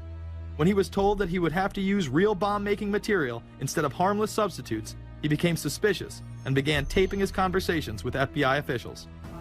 Last winter, the FBI was praised for its speed in cracking the case of the World Trade Center bombing and bringing 4 suspects to trial. Now, there is some evidence that the FBI may have known of the plot in advance through an informant and might even have stopped the bombing that killed 6 people. Notice the media emphasizes that they might have been able to stop it. They then gloss over the fact that the bomb was built by their agent under FBI supervision in conjunction with the district attorney. FBI agents might have been able to prevent last February's deadly explosion at New York's World Trade Center. They discussed secretly substituting harmless powder for the explosives, but they didn't, according to the FBI's own informant, Imad Salem. Unbeknownst to the FBI at the time, Salem recorded many of his conversations with his handlers. The actual recording where Salam discusses this with his FBI handler, John Antisev, was released years after the trial. You got paid regularly for good information. I mean, the expenses were a little bit out of the ordinary, and it was really questioned. Don't tell Nancy I told you this. Well, I have to tell her, of course. Well, then if you have to, you have to. Yeah, because, I mean, the lady was being honest, and I was being honest, and everything was submitted with a receipt. Yeah. And now it's questionable. It's not questionable. It's like a little out of ordinary. Okay. You know. All right. I don't think it was. If that's what you think, guys, fine. But I don't think that, because we was start already building the bomb, which is went off in the World Trade Center. It was built by supervision from the Bureau and the DA, and we was all informed about it, and we know that the bomb start to be built. By who? By your confidential informant. What a wonderful, great case. Following the convictions of the Muslims who were too inept to make their own bomb and park the vehicle in the proper area, Salam was pulled into the FBI's Witness Protection Program, where he has never been heard from again. Prior to the largest and most devastating terrorist attack on U.S. soil, the United States was poised as the first truly global superpower. Brzezinski would muse in 1997 that geostrategic success would represent a fitting legacy of America's role as the first, only, and last truly global superpower, and that the only way to mobilize Americans was a truly massive and widely perceived direct external threat. In September of 2000, a neoconservative think tank called the Project for a New American Century echoed Brzezinski's statements, saying the United States is the world's only superpower, combining preeminent military power, global technological leadership, and the world's largest economy. An engine for New World Order ideals, members of PNAC included Dick Cheney, Donald Rumsfeld, Jeb Bush, Scooter Libby, William Kristol, and Paul Wolfowitz.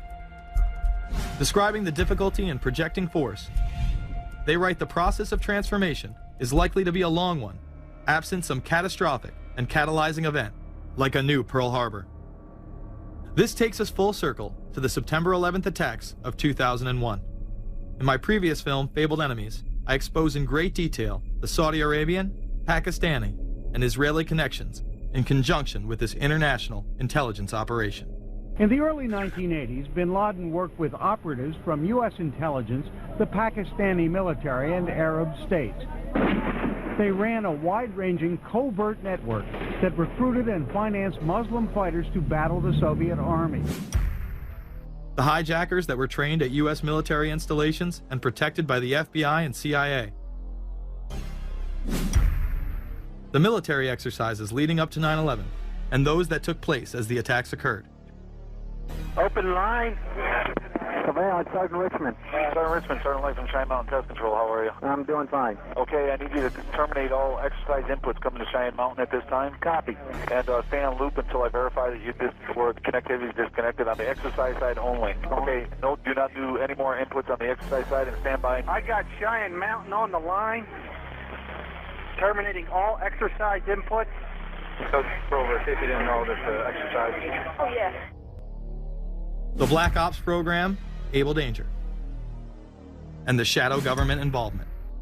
This morning we learned that the Vice President wasn't the only one sent to an undisclosed location on September 11th, that an entire backup government was and is still there and may be there for as long as anyone now at least can imagine. As well as much, much more. The government has lied about 9/11 repeatedly and used it to dominate the Middle East, while creating an evolving police state here, encroaching on civil liberties at home. And of course, building a new world order. There is a chance for the President of the United States to use this disaster to carry out what his father, a phrase his father used, I think, only once, and hasn't been used since, and that is a new world order. We know now that September 11th of 2001 was the beginning of what we might call a new world order. The New World Order that this president's father talked about with such great enthusiasm seems to be high on the agenda of this administration. Under the second Bush administration, massive amounts of civil liberties were openly and brazenly taken away following 9/11. The passage of the Patriot Acts, the Military Commissions Act, and other horrifying anti-constitutional legislation was enabled by the incredible amount of fear generated by the media, all in the name of keeping us safe here at home. The war itself would create huge profits for the military-industrial complex, and the globalists would seize even more power and control over Middle Eastern resources in what they planned to become a Eurasian Union under their control. Although the establishment claimed to be fighting for our freedom abroad, they were destroying our sovereignty by stealth. Expanding on NAFTA, they were able to consolidate power on the domestic front by deindustrializing the United States through CAFTA, the Central American Free Trade Agreement, as well as the SPP, the Securities and Prosperity Partnership. Opponents, however, say the initiative is nothing less than a plan to create a North American Union that would eliminate sovereignty for all three nations. Building on the North American Free Trade Agreement, the NAFTA section of the Commerce Department is busy drafting laws and regulations for a North American Union, a union of Canada, America, and Mexico. The President has attended secret meetings and signed at least 2 agreements under the Security and Prosperity Partnership Program. The stated goal established by Presidents Bush, Fox, and Prime Minister Paul Martin is integration by 2010. It's a plan from the business elites, the political elites, that will cost more American jobs, cost American sovereignty, but it would fulfill the president's father's vision. Now, former United States Trade Ambassador Robert Zoellick is talking about it again with renewed vigor. This time, a new world order with business at the helm of trade and economic policy. It's an agenda that goes hand in hand with the United States, Mexico, and Canada, working quietly and behind the scenes to promote a common market with common deregulation for the benefit of multinational corporations. It's remarkable to me, the arrogance, the idea of just simply throwing away the nation's sovereignty, but they're trying to do so in so many ways. People better understand that they mean exactly what they're saying. It's a new world order they're trying to create. Dobbs, the only mainstream anchor to expose the New World Order, resigned shortly after bullets were fired into his home. The elite do not plan on waiting around for these unions to be formed before implementing the next step in global government. Through the vast global economic crisis of the last few years, they have been able to devalue the dollar and undermine it as the world's reserve currency. They have allowed the Federal Reserve and IMF to consolidate power by taking control of the Securities and Exchange Commission, as well as issuing a global currency instead of the dollar, disguised as a special drawing rights unit. This aspect of the New World Order was announced at the G20 in April of 2009. There is a big thing that's going to happen in London at this G20, and then they're hiding it, they're camouflaging it, they're not talking about it. Coordination of international regulation. What they are going to do is to put our Fed and our SEC under the control, in effect, of the IMF. New World Order, that's what they're planning in there, is to undermine the U.S. currency, and it's just really sad. What it really is putting the American economy under international regulation. Yeah. And those people who have been yelling, oh, the UN's going to take over global conspiracy government. Theorists. They've been crazy, but now they're right. There's 20 or whatever people in the G20, say there's 20 ministers, thousands of us, and we can't get our voices heard. When Geithner said he would be open to the idea of a global currency last week, yeah. Those conspiracy people had said and suggested that for years. Right. You're not wrong. Cash is becoming weeded out. Cash will most likely be eliminated or extremely difficult to use in many situations, so that you'll have to use the global currency or the electronic currency. Even though a physical global currency is yet to exist, groups such as BRIC are openly promoting a new reserve currency, which is a conglomerate of Brazil, Russia, Indonesia, and China. Get everyone in the whole world using one currency, which some people think that's a good idea. Russian President Dmitry Medvedev recently showed off a sample coin of the new world currency at the G8 in July of 2009. We have also agreed today additional resources of $1 trillion that are available to the world economy through the International Monetary Fund and other institutions. This includes 250 billions from special drawing rights, the reserve currency of the IMF, drawing rights that will be issued to countries who are part of the International Monetary Fund. I think a new world order is emerging, and with it the foundations of a new and progressive era of international cooperation. The head of the European Union is also calling for global government. 2009 is also the first year of global governance, with the establishment of the G20 in the middle of the financial crisis.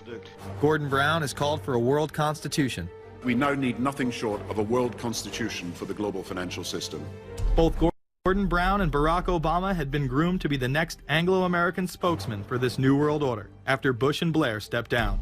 Here is Gordon Brown in front of the CBI prior to him being chosen to become Prime Minister. And it's only now that we can begin to understand that the world order that globalization brings and what it's going to look like.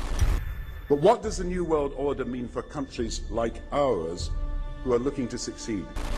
And the question for us is how we meet and master all these challenges to ensure that Britain enhances its competitiveness in the process and realizes what I believe is our destiny of success in this new world order. A new world is emerging.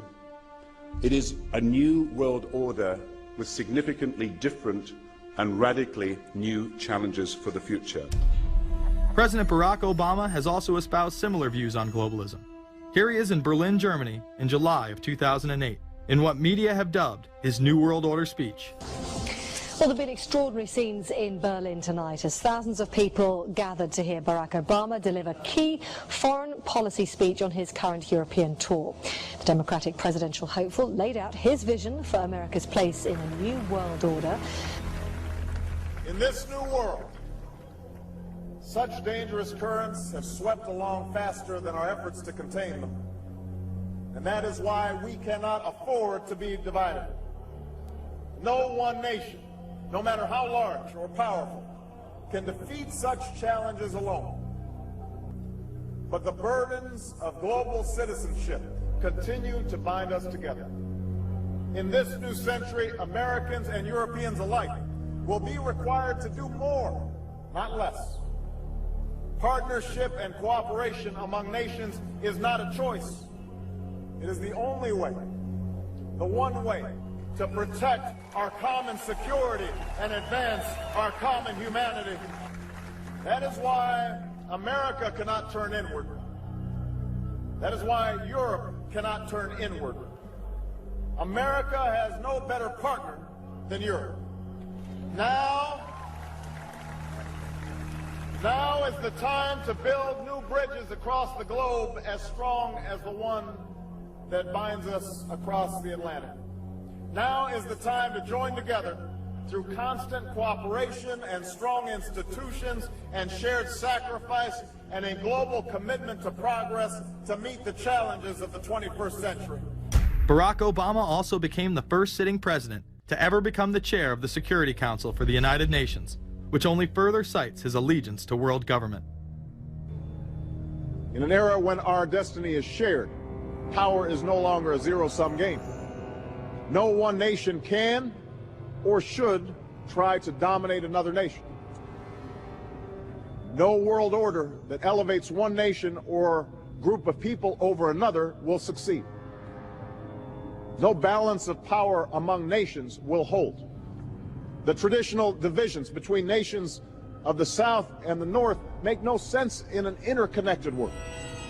I think his task will be to develop an overall strategy for America in this period when really a new world order can be created. It's a great opportunity. The globalists, who know that Obama is going to promote their plan, want to make him such a superhero that nobody will question what he's doing. He is very much a product of the system that he is now technically in charge of. Obama alone, or the Democrat Party alone, is not responsible for his massive rock star status.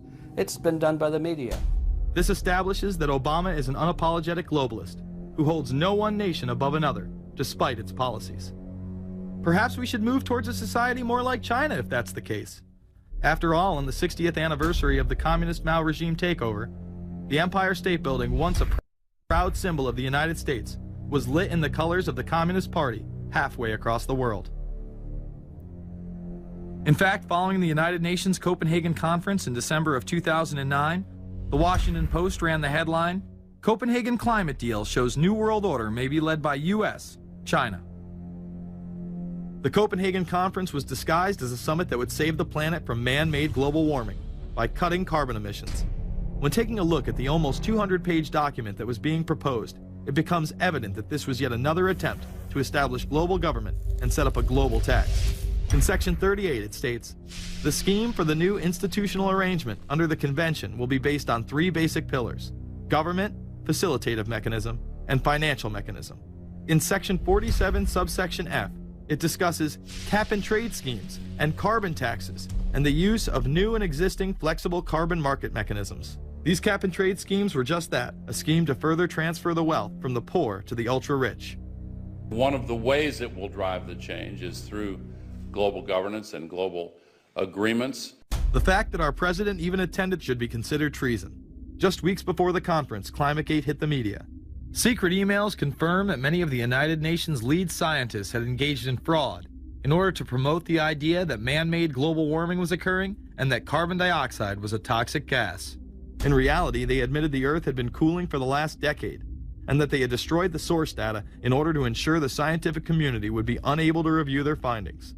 Bill Jones was forced to resign from his position at East Anglia University, and Penn State has launched an investigation into Michael Mann. Because of the scandal, many countries refused to sign the agreement, and instead only 25 heads of state, including rock star President and Savior Barack Obama, signed a much shorter and broader accord. The document states that a high-level panel will be created, and that parties will be subject to domestic auditing, supervision, and assessment. The climate conference in Copenhagen is another step towards the global management of our planet. The idea that carbon dioxide, the life force for plants here on Earth, is a toxic gas and should be taxed is laughable. There have been numerous periods of time in which the Earth has had vastly more carbon in the atmosphere than present day. In areas where there have been volcanic eruptions which emit large amounts of CO2, plants have benefited, and there is no negative impact on the surrounding environment, as well as indigenous people from the excess carbon dioxide. The globalists promote this theory to keep mankind in fear, not only for the establishment of a global government and a global carbon tax, but the literal control of the entire planet. An even darker side to the scam of man-made global warming exists. In reality, it's about population control. Ted Turner reveals himself here in this interview with Charlie Rose. We've got to stabilize the population. When I was born, there so were what's wrong with the population? I mean, with too many people. That's why we have global warming. We have global warming because too many people are using too much stuff. We've got to stabilize population. On a voluntary basis, everybody in the world's got to pledge to themselves that 1 or 2 children is it. Not doing it will be catastrophic. We'll have 8 degrees, we'll be 8 degrees hotter in 30 or 40 years, and basically none of the crops will grow. Most of the people will have died, and the rest of us will be cannibals. Civilization will have broken down. What the few people who are left will be living in a failed state like Somalia or Sudan, and living conditions will be intolerable. The droughts will be so bad there'll be no more corn growing. Not doing it is suicide. Unbelievably, when Turner met with other globalists, David Rockefeller, Warren Buffett, Bill Gates, Michael Bloomberg, and even Oprah Winfrey to discuss population control, they were portrayed as superheroes. Behind closed doors on this New York campus, a secret gathering of some of the world's most powerful people. Gates, Buffett, Bloomberg, Winfrey. It was like, well, it was like the Super Friends. In the great hall of the Justice League, there are assembled the world's 4 greatest heroes. Together with others at the meeting, including George Soros, Ted Turner, David Rockefeller, they're worth more than $125 billion. The new Superman and Wonder Woman, the super rich friends, not fighting bad guys, but fighting for good nonetheless. Would a superhero call for a one-child policy? Would a superhero call for population control? In a recent interview, he claims that 2 billion people would be ideal. That means 4 billion plus must die to accommodate a man who owns more acreage than anyone else on the planet. Let's not forget that Ted Turner is the president of the United Nations Foundation. There are countless examples of how we are being indoctrinated to accept these kind of conditions and believe that man and his activities are the problem. From the promotion of climate cops, we're the carbon cops and we're on the lookout for energy wasters, to phony liberals and conservatives getting together to promote climate change. Hell, let's face it, we're polar opposites. We couldn't be further apart. I'm on the left, and I'm usually right. And we strongly disagree. Except on one issue. Tell them what it is, Reverend Pat. That would be our planet. Taking care of it is extremely important. We all need to work together, liberals and conservatives. So get involved. It's the right thing to do. Now there you go again. The New World Order will stop at nothing to achieve planetary dominance. Whether it be assassination, wars based on lies, and even a phony environmental movement. So it should come as no surprise that they have been tracking, tracing, and databasing our lives for years. Many people are aware that the Bush administration engaged in warrantless wiretaps on American citizens. What they don't understand is that it has come out in court that all the major telecommunications companies have been secretly storing every piece of data received from our phones and our computers and handing them over to the National Security Agency. You heard about the government secretly listening in on phone conversations without a warrant, but there is evidence that your email is also being tapped. The government has been intercepting most emails as part of its terrorist surveillance program. That program has been criticized as illegal because it's missing an important ingredient: search warrants. Several years ago, Klein says he came to suspect that AT&T had installed secret computer gear designed to spy on internet traffic at the request of the National Security Agency. This is just a small part of the picture, as AT&T was not the only company involved and emails were not the only issue. The NSA was installing Norris Insight systems, which are capable of monitoring billions of bits of internet traffic per second. It was also able to monitor any calls traffic through its system, all websites visited, all instant messaging, and separate types of transaction records. The secret room at AT&T contains gear which enables the government to look at every individual message on the internet and analyze exactly what people are doing. Here's another document. It mentions a company called Norris.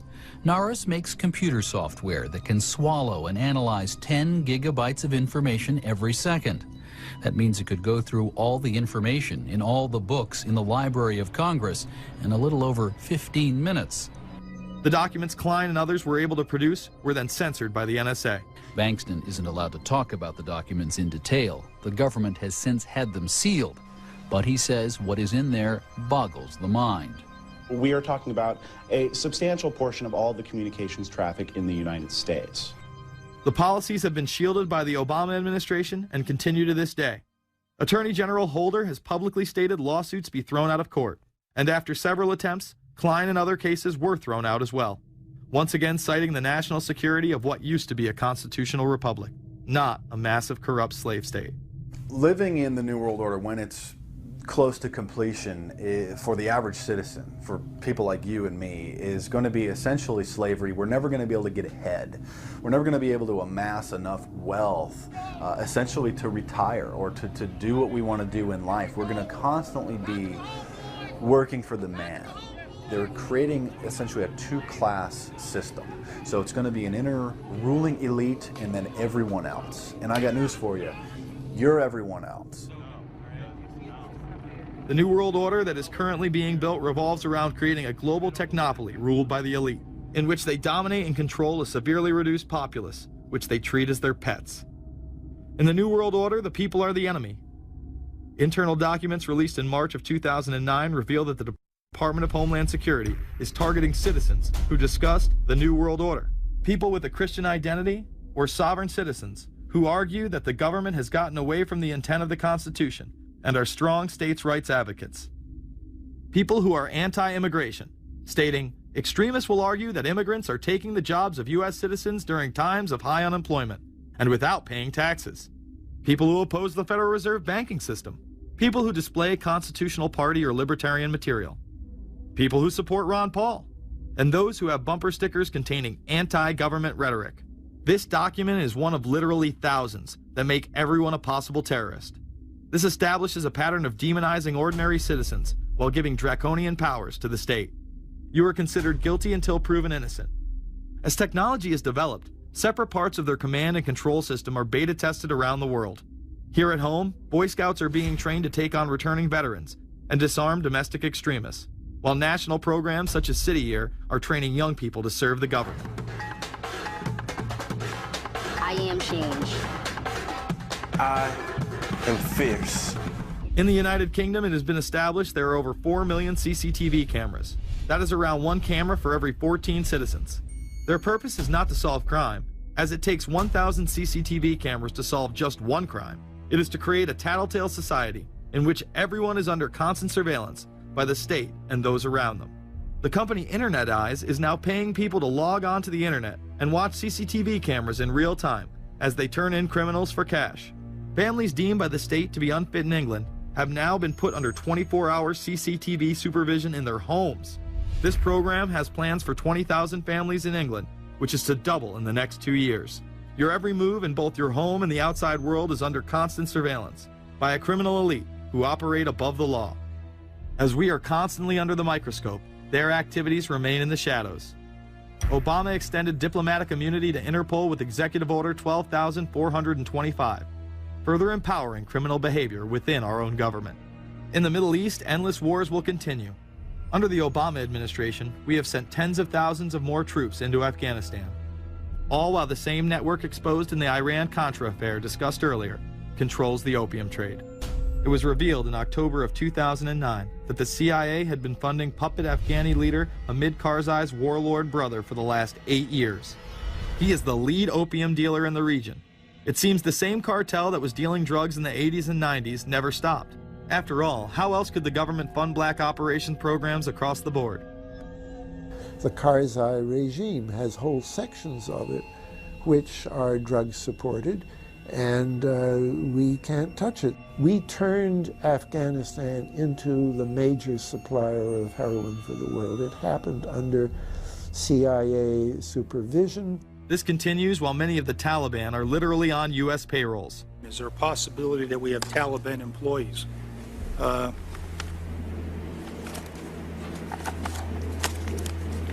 commander in the field, or I should say the COCOM commander, General Petraeus, has made it a conscious effort to, as part of his coin strategy, to hire local nationals. I can't talk in this forum, nor am I the qualified guy to talk about it, but there is no doubt in my mind, one day you're on one side of the ledger, the other day you may be on the other side of the ledger.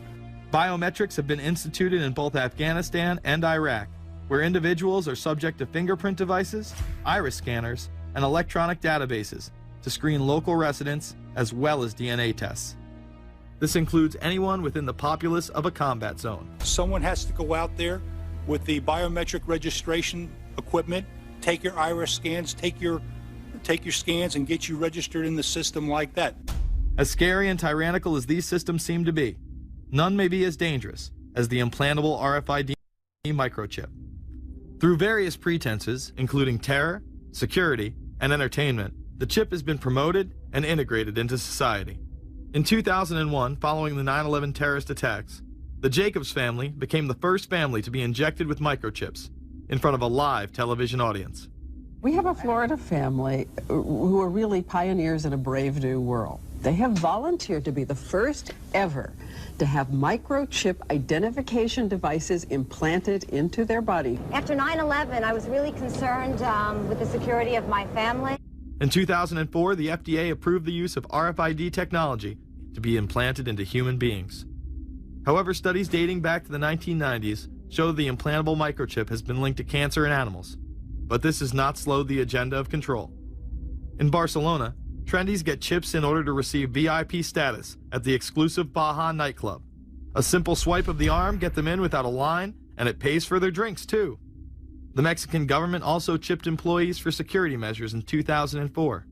We were interested today to hear that more than 100 law enforcement officials in Mexico are having microchips implanted in their arms. The chips allow a person to be scanned, sort of like a cereal box at the supermarket checkout.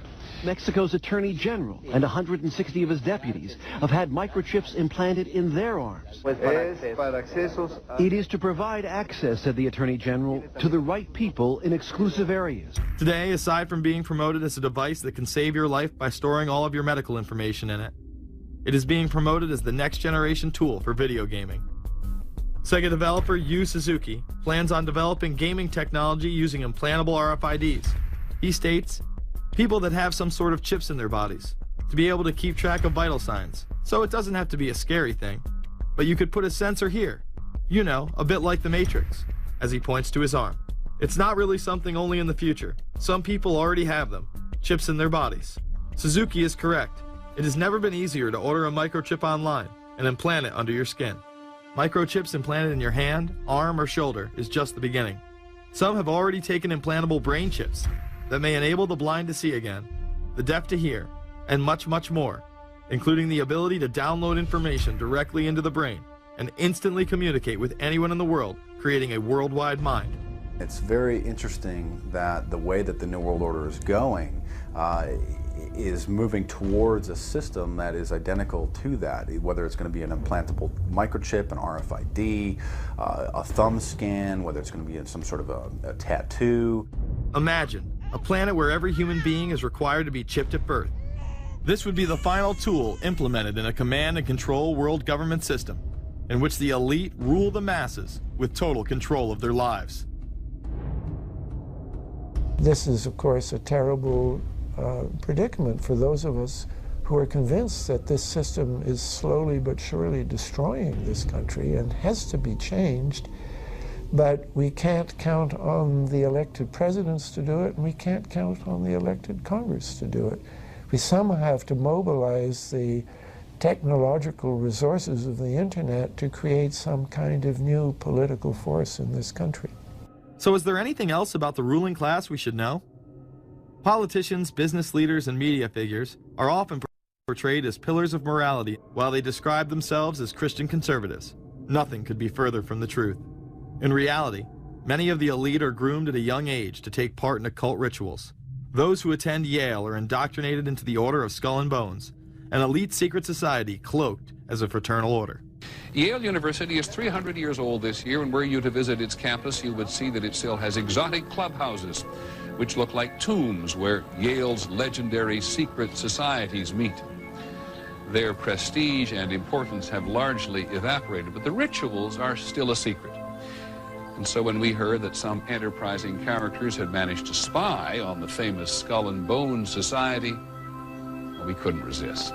Skull and Bones, people say it's a fraternity at Yale University, but it's really a postgraduate organization. So it was founded in 1832. And it's not like a normal fraternity. People don't pledge. These people choose who they want to come. So they do the recruiting. They recruit 15 people every year. People who they see are going to be powerful people in the future. So they're recruited when they're a junior in college. A lot of these people come from really wealthy and influential families because they know that this person has the resources to then elevate them to a position of power that can benefit the club. The video shows the neophytes, or initiates, kissing a skull, then performing a mock human sacrifice. Horrific screams caught on tape include chants of, "The devil equals death, death equals the devil." True. Famous alums include Senators John Kerry and John Chafee, to name two, cabinet secretaries such as Averell Harriman, and 3 presidents, William Taft, George Bush, and George W. Bush, who's been reluctant to talk about Skull and Bones. Does it still exist? The thing is so secret, I'm not even sure it still exists. Former Skull and Bones members and current members have been presidents, heads of the CIA, senators, heads of business. I mean, huge, huge corporations. These people have the network that brings them to such a position of power that most people could only dream of. Bush would run against his fellow bonesman and distant cousin John Kerry in 2004. You both were members of Skull and Bones, a secret society at Yale. What does that tell us? Not much, because it's a secret. Is there a secret handshake? Is there a secret code? I wish there were something secret I could manifest. 322, a secret number? There are all kinds of secrets, Tim. You were both in Skull and Bones, the secret society. It's so secret we can't talk about it. What does that mean for America? The conspiracy theorists are going to go wild. I'm sure they are. I don't know. I haven't seen the web. Number 322? This is an elaborate, occult, ritualistic entry into this group that they are now a member of for life. This culture of death and the occult continues long after college. Later on in life, these pagan rituals carry on in the redwoods of Sonoma, California. And what is the Bohemian Grove? Well, it's a kind of summer camp for the powerful, an all-male gathering in great secrecy. This group was formed in the late 1800s by artists, industrialists, and politicians. Bohemian attendees worship the owl as their deity. The Aztecs, Mayans, and other natives of Mesoamerica considered the owl a symbol of destruction and death. This is why the opening ritual for the club is the cremation of care. During the ritual, the effigy of a baby is rowed across the water by the Grim Reaper and given to a high priest, who then tosses it on a fiery sacrificial altar of a 40-foot owl god. It is an earth-based ritual in which care is burned away. The conscience is symbolically cast aside so that they may ignore the pain they have inflicted on others for the advancement of their own agendas. With this ceremony called the cremation of care, that begins the two-week encampment where the body of dull care, symbolizing woes and concerns, is burned on an altar in front of a big owl statue. When that ceremony ends, they all start to cheer and yell. You have to ask yourself why it is that somebody would want to do that, let alone these elite people. And if you look at the elite throughout history, many of the people that achieve pinnacles of power are into the occult. They seek a supernatural way to gain power. Why are Christian conservatives such as the Bushes and Newt Gingrich attending the Grove? And I recognize I'm not going to be invited to Renaissance Weekend or that Bohemian deal where Newt, Rush, and Dick all sit in a teepee naked beating on tom-toms. Why does the media barely mention the Grove? Because many of them are in attendance. Late political cartoonist Phil Frank of the San Francisco Chronicle draws a reporter thinking about his loyalties to Bohemian Grove as he takes notes for a story. Stories about what happens in these redwoods are hard to come by. A campground statue reminds Bohemians to keep their mouths shut about the Grove. Many world events have been shaped at the Grove, including the creation of the atomic bomb. Discussions at the Grove in the 1930s helped lead to the development of nuclear power and the atomic bomb. Every Republican president since Calvin Coolidge has been a member, as well as many Democrats, including Jimmy Carter. If you look at the membership lists of the Bohemian Grove and the Council on Foreign Relations, the Bilderberg Group, a lot of the key level people are overlapping and are involved in numerous groups. In addition to pagan rituals that take place there, this all-male club also deals with darker themes through the plays Montezuma, which feature Aztec human sacrifice, and Faust, which feature Mephisto. Some of these plays are disturbingly flamboyant. Many of the elitists have a penchant for cross-dressing and singing show tunes. Perhaps that is why much of the all-male staff also happen to be homosexuals. Well, each year, many of them seem to have a stunt or try to come up with a stunt. Last year, in 1980, the popular button was Free the Fortune 500. Bohemian Grove that I attend one time at a time. It is the most faggot goddamn thing you will ever imagine. In 2004, the New York Post reported that gay porn star Chad Savage would be servicing moguls at the Bohemian Grove. In recent years, several politicians have been outed in scandals, including Senator Larry Craig, who tried to solicit sex from an undercover officer in 2007. Even more shocking, it was revealed in 2004 that right-wing blogger James Guckert, who had unprecedented access to the White House during the Iraq War, was actually Jeff Gannon, a madam and male prostitute for MilitaryStuds.com. During his 2 years writing for GOP USA and Talon News, Gannon officially made over 200 appearances at the White House. Oddly enough, over 24 of these visits would take place when there were no scheduled briefings. He failed to check in or out with the Secret Service on many other occasions, coming and going as he pleased. These type of activities are not new to the White House. In 1989, headlines involving call boys in the White House rocked the cover of the Washington Times. The Washington Times reported today that unidentified White House aides in the Carter, Reagan, and Bush administrations now are being investigated for using the services of a call boy ring. The paper reports that 2 of the male prostitutes were given a late-night tour of the White House last year. Hundreds of credit card receipts obtained by the Washington Times confirm that its clients were key officials of the Reagan and Bush administrations, military officers, congressional aides, and U.S. and foreign businessmen with close social ties to Washington's political elite. This ring extended beyond the White House and into Congressman Barney Frank's bedroom.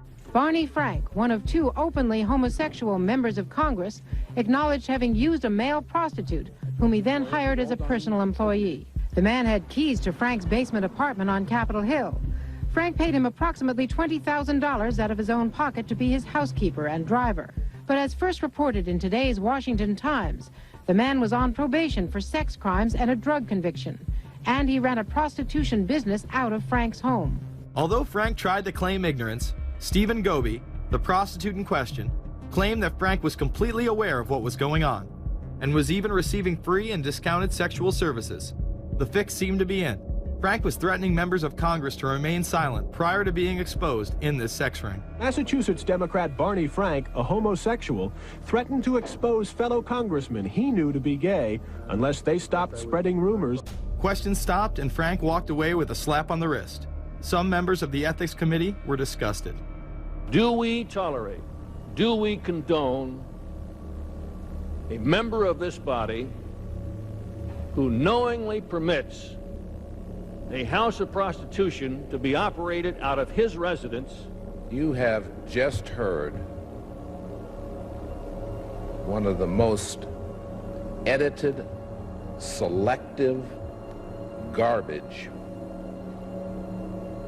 that has ever been put forth, in my opinion, in this House. Again, we see people of the highest levels of power involved in the most repulsive and decadent of crimes. They couldn't care less about the code of conduct that's taught in all major religions about treating others the way that you want to be treated. And then they masquerade, they put this false front on that they're like everybody else, because your average person wants to do right, believes in some sort of a karma, believes in some sort of a divine justice in the universe.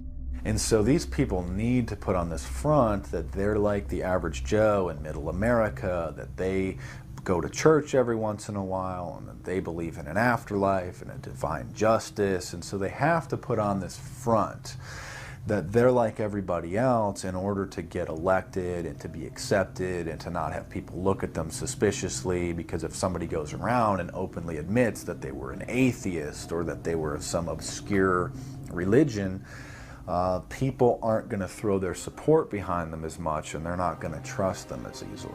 The reality of this behavior is never revealed to the public, as the media keeps any revelations quiet. Unfortunately, these type of activities continue to this day. Florida Congressman Mark Foley chaired the House caucus on missing and exploited children and went on television praising Chris Hansen's To Catch a Predator series. The Dateline piece has probably done more than any law we can create. Foley was later caught attempting to have sexual relations with numerous underage pages. Congressman Mark Foley, the man who championed the Child Protection Act of 2006, resigned after inappropriate emails and instant messages surfaced that he sent to former congressional pages. Once more, no charges were even filed. Foley himself has checked into rehab. No one has been charged with any crime. The predator class acts like Roman emperors, indulging in excess that includes sex with young boys while portraying themselves as men of the Lord. The insanity is that we have allowed an interwoven elite criminal class to rule over us while posing as the saviors of the planet. We have learned they will stop at nothing to achieve their goals and are not held accountable for their crimes. They prey on the system rather than protect it. This is not a new world order of peace and prosperity. It is not a world government to save the earth. During difficult times, we must remain ever vigilant against seemingly positive solutions imposed to suit their aims. Crises there will continue to be. In meeting them, whether foreign or domestic, great or small, there is a recurring temptation to feel that some spectacular and costly action could become the miraculous solution to all current difficulties. We are threatened by a superclass that control the flow of information, and hide technology from the public. The prospect of domination of the nation's scholars by federal employment, project allocations, and the power of money is ever present and is gravely to be regarded. We must also be alert to the equal and opposite danger that public policy could itself become the captive of a scientific, technological elite. It is time to put down the remote control, to turn off your Xbox, and start paying attention. It is time to step away from everyday luxuries and pop culture and take action against a monolithic, concentrated evil in order to save what's left of humanity. We must now trade in our apathy for action in order to defeat this invisible empire.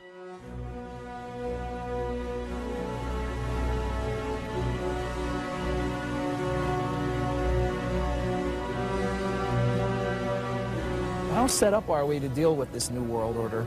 I think we're going to hear a lot about that today. Let's take the New World Order. It's an interesting phrase.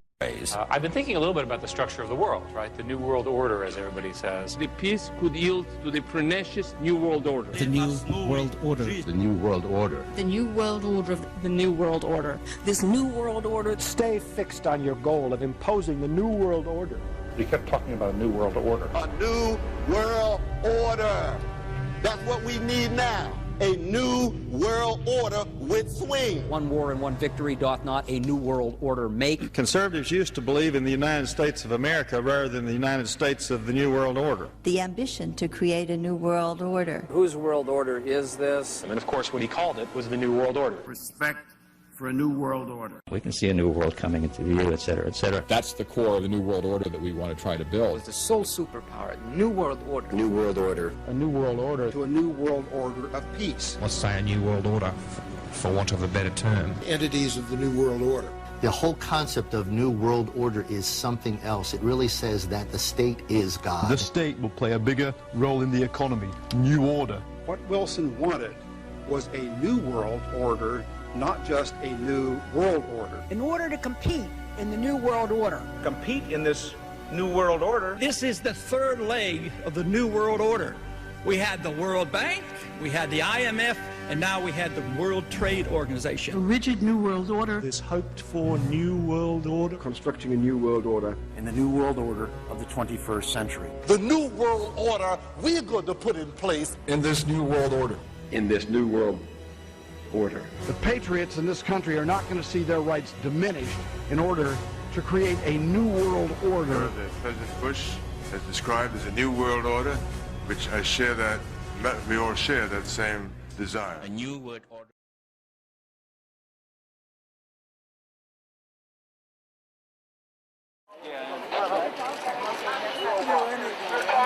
No, just tell us to leave and we'll go home. Where's the announcement? Seriously. This is police brutality. All members of the press are all going to be on TV. Guys, just remember that's a young girl right there. This is my homework and I go to this school.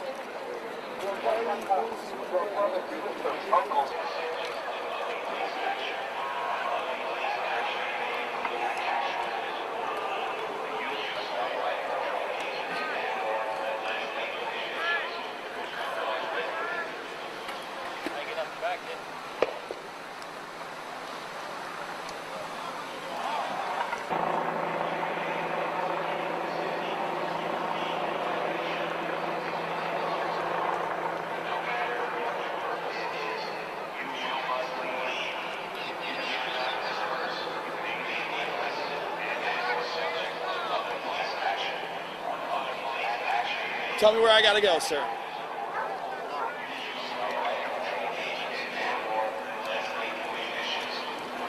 I'm asking where I gotta be. Turn around! All right, jeez. Then go! All right, man, jeez, I didn't do anything. Not violent.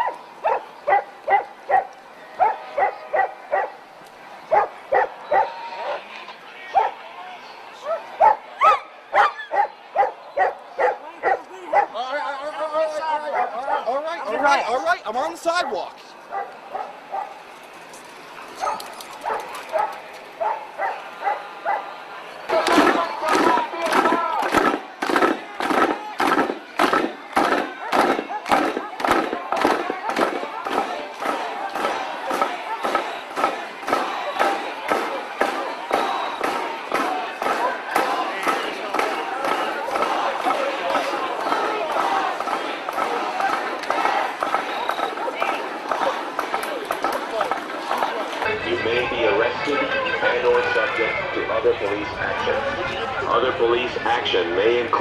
actual physical removal, the use of riot control agents and/or less lethal munitions, which could cause risk of injury to those who remain.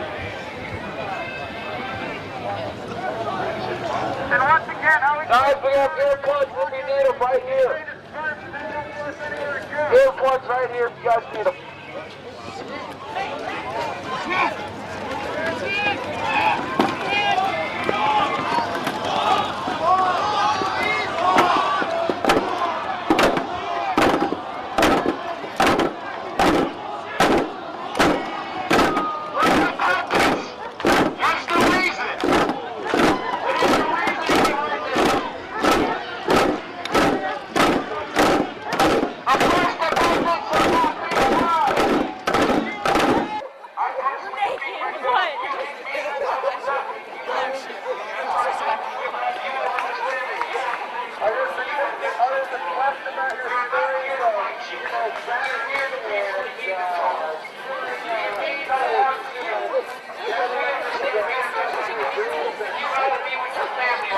Standing out here facing American citizens.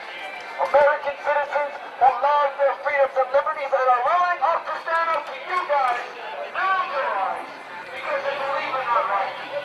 We have courage. We have heart. Big Bird. We do not need to compromise our rights. This is clearly just a campaign to you. Can we get the gear too? This is unfair. If I see anybody committing a crime, breaking a window, lighting something on fire, I will personally go over there and stop it. Because I understand that does not work, it doesn't help anybody. I understand that it has to be classified. That the police work as agent provocateurs. Go! Down here, down here. Here we go. Time to go home, boys. Time to go home, boys. Time to go home, boys. Go home. Wait, post right there. Post right here. I don't think so. Let me go, please. I'm going. I'm going. Get out. I'm going. Get out. I'm going. Get out. Get out. Please let me have my vehicle. My bike. That's my vehicle. Yes, I'm. Get out. I'm gone. Good job.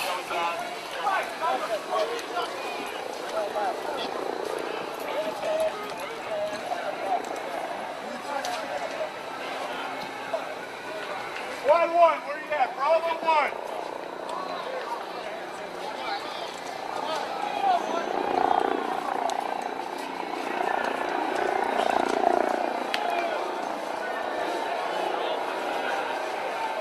Make the buffer move, we let you out.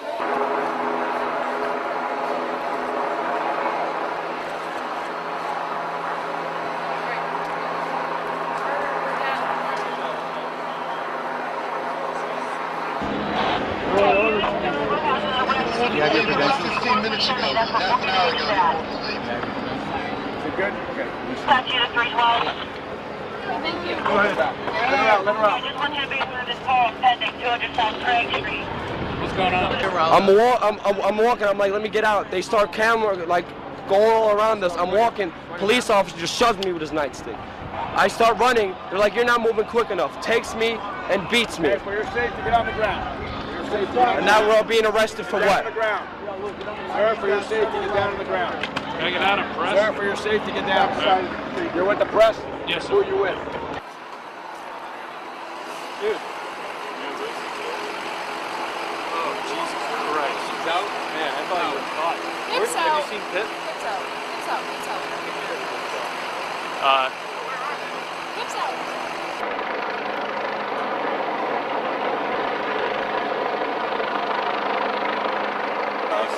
You gotta go.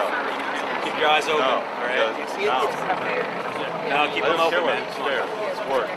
Tip your head all the way back, guys. Come on. I don't know. Come on, tip your head all the way back. I got one around my head. Around my neck.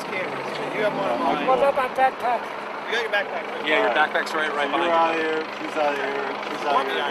Yeah. You want Andy or Steve? Yeah, Andy and I'll stay. Right here. Good. Right there? Right there? He was right next to me. Run this, 69 you. Do the eyes, how close they get. Alright, cool. Thanks, man. Yeah. You alright? Good, dude. You want some action? Do you need a dry one?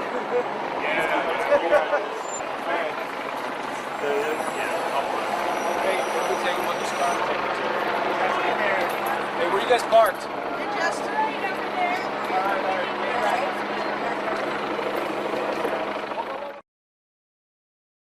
A PhD in political science. I taught English at the University of California for 34 years.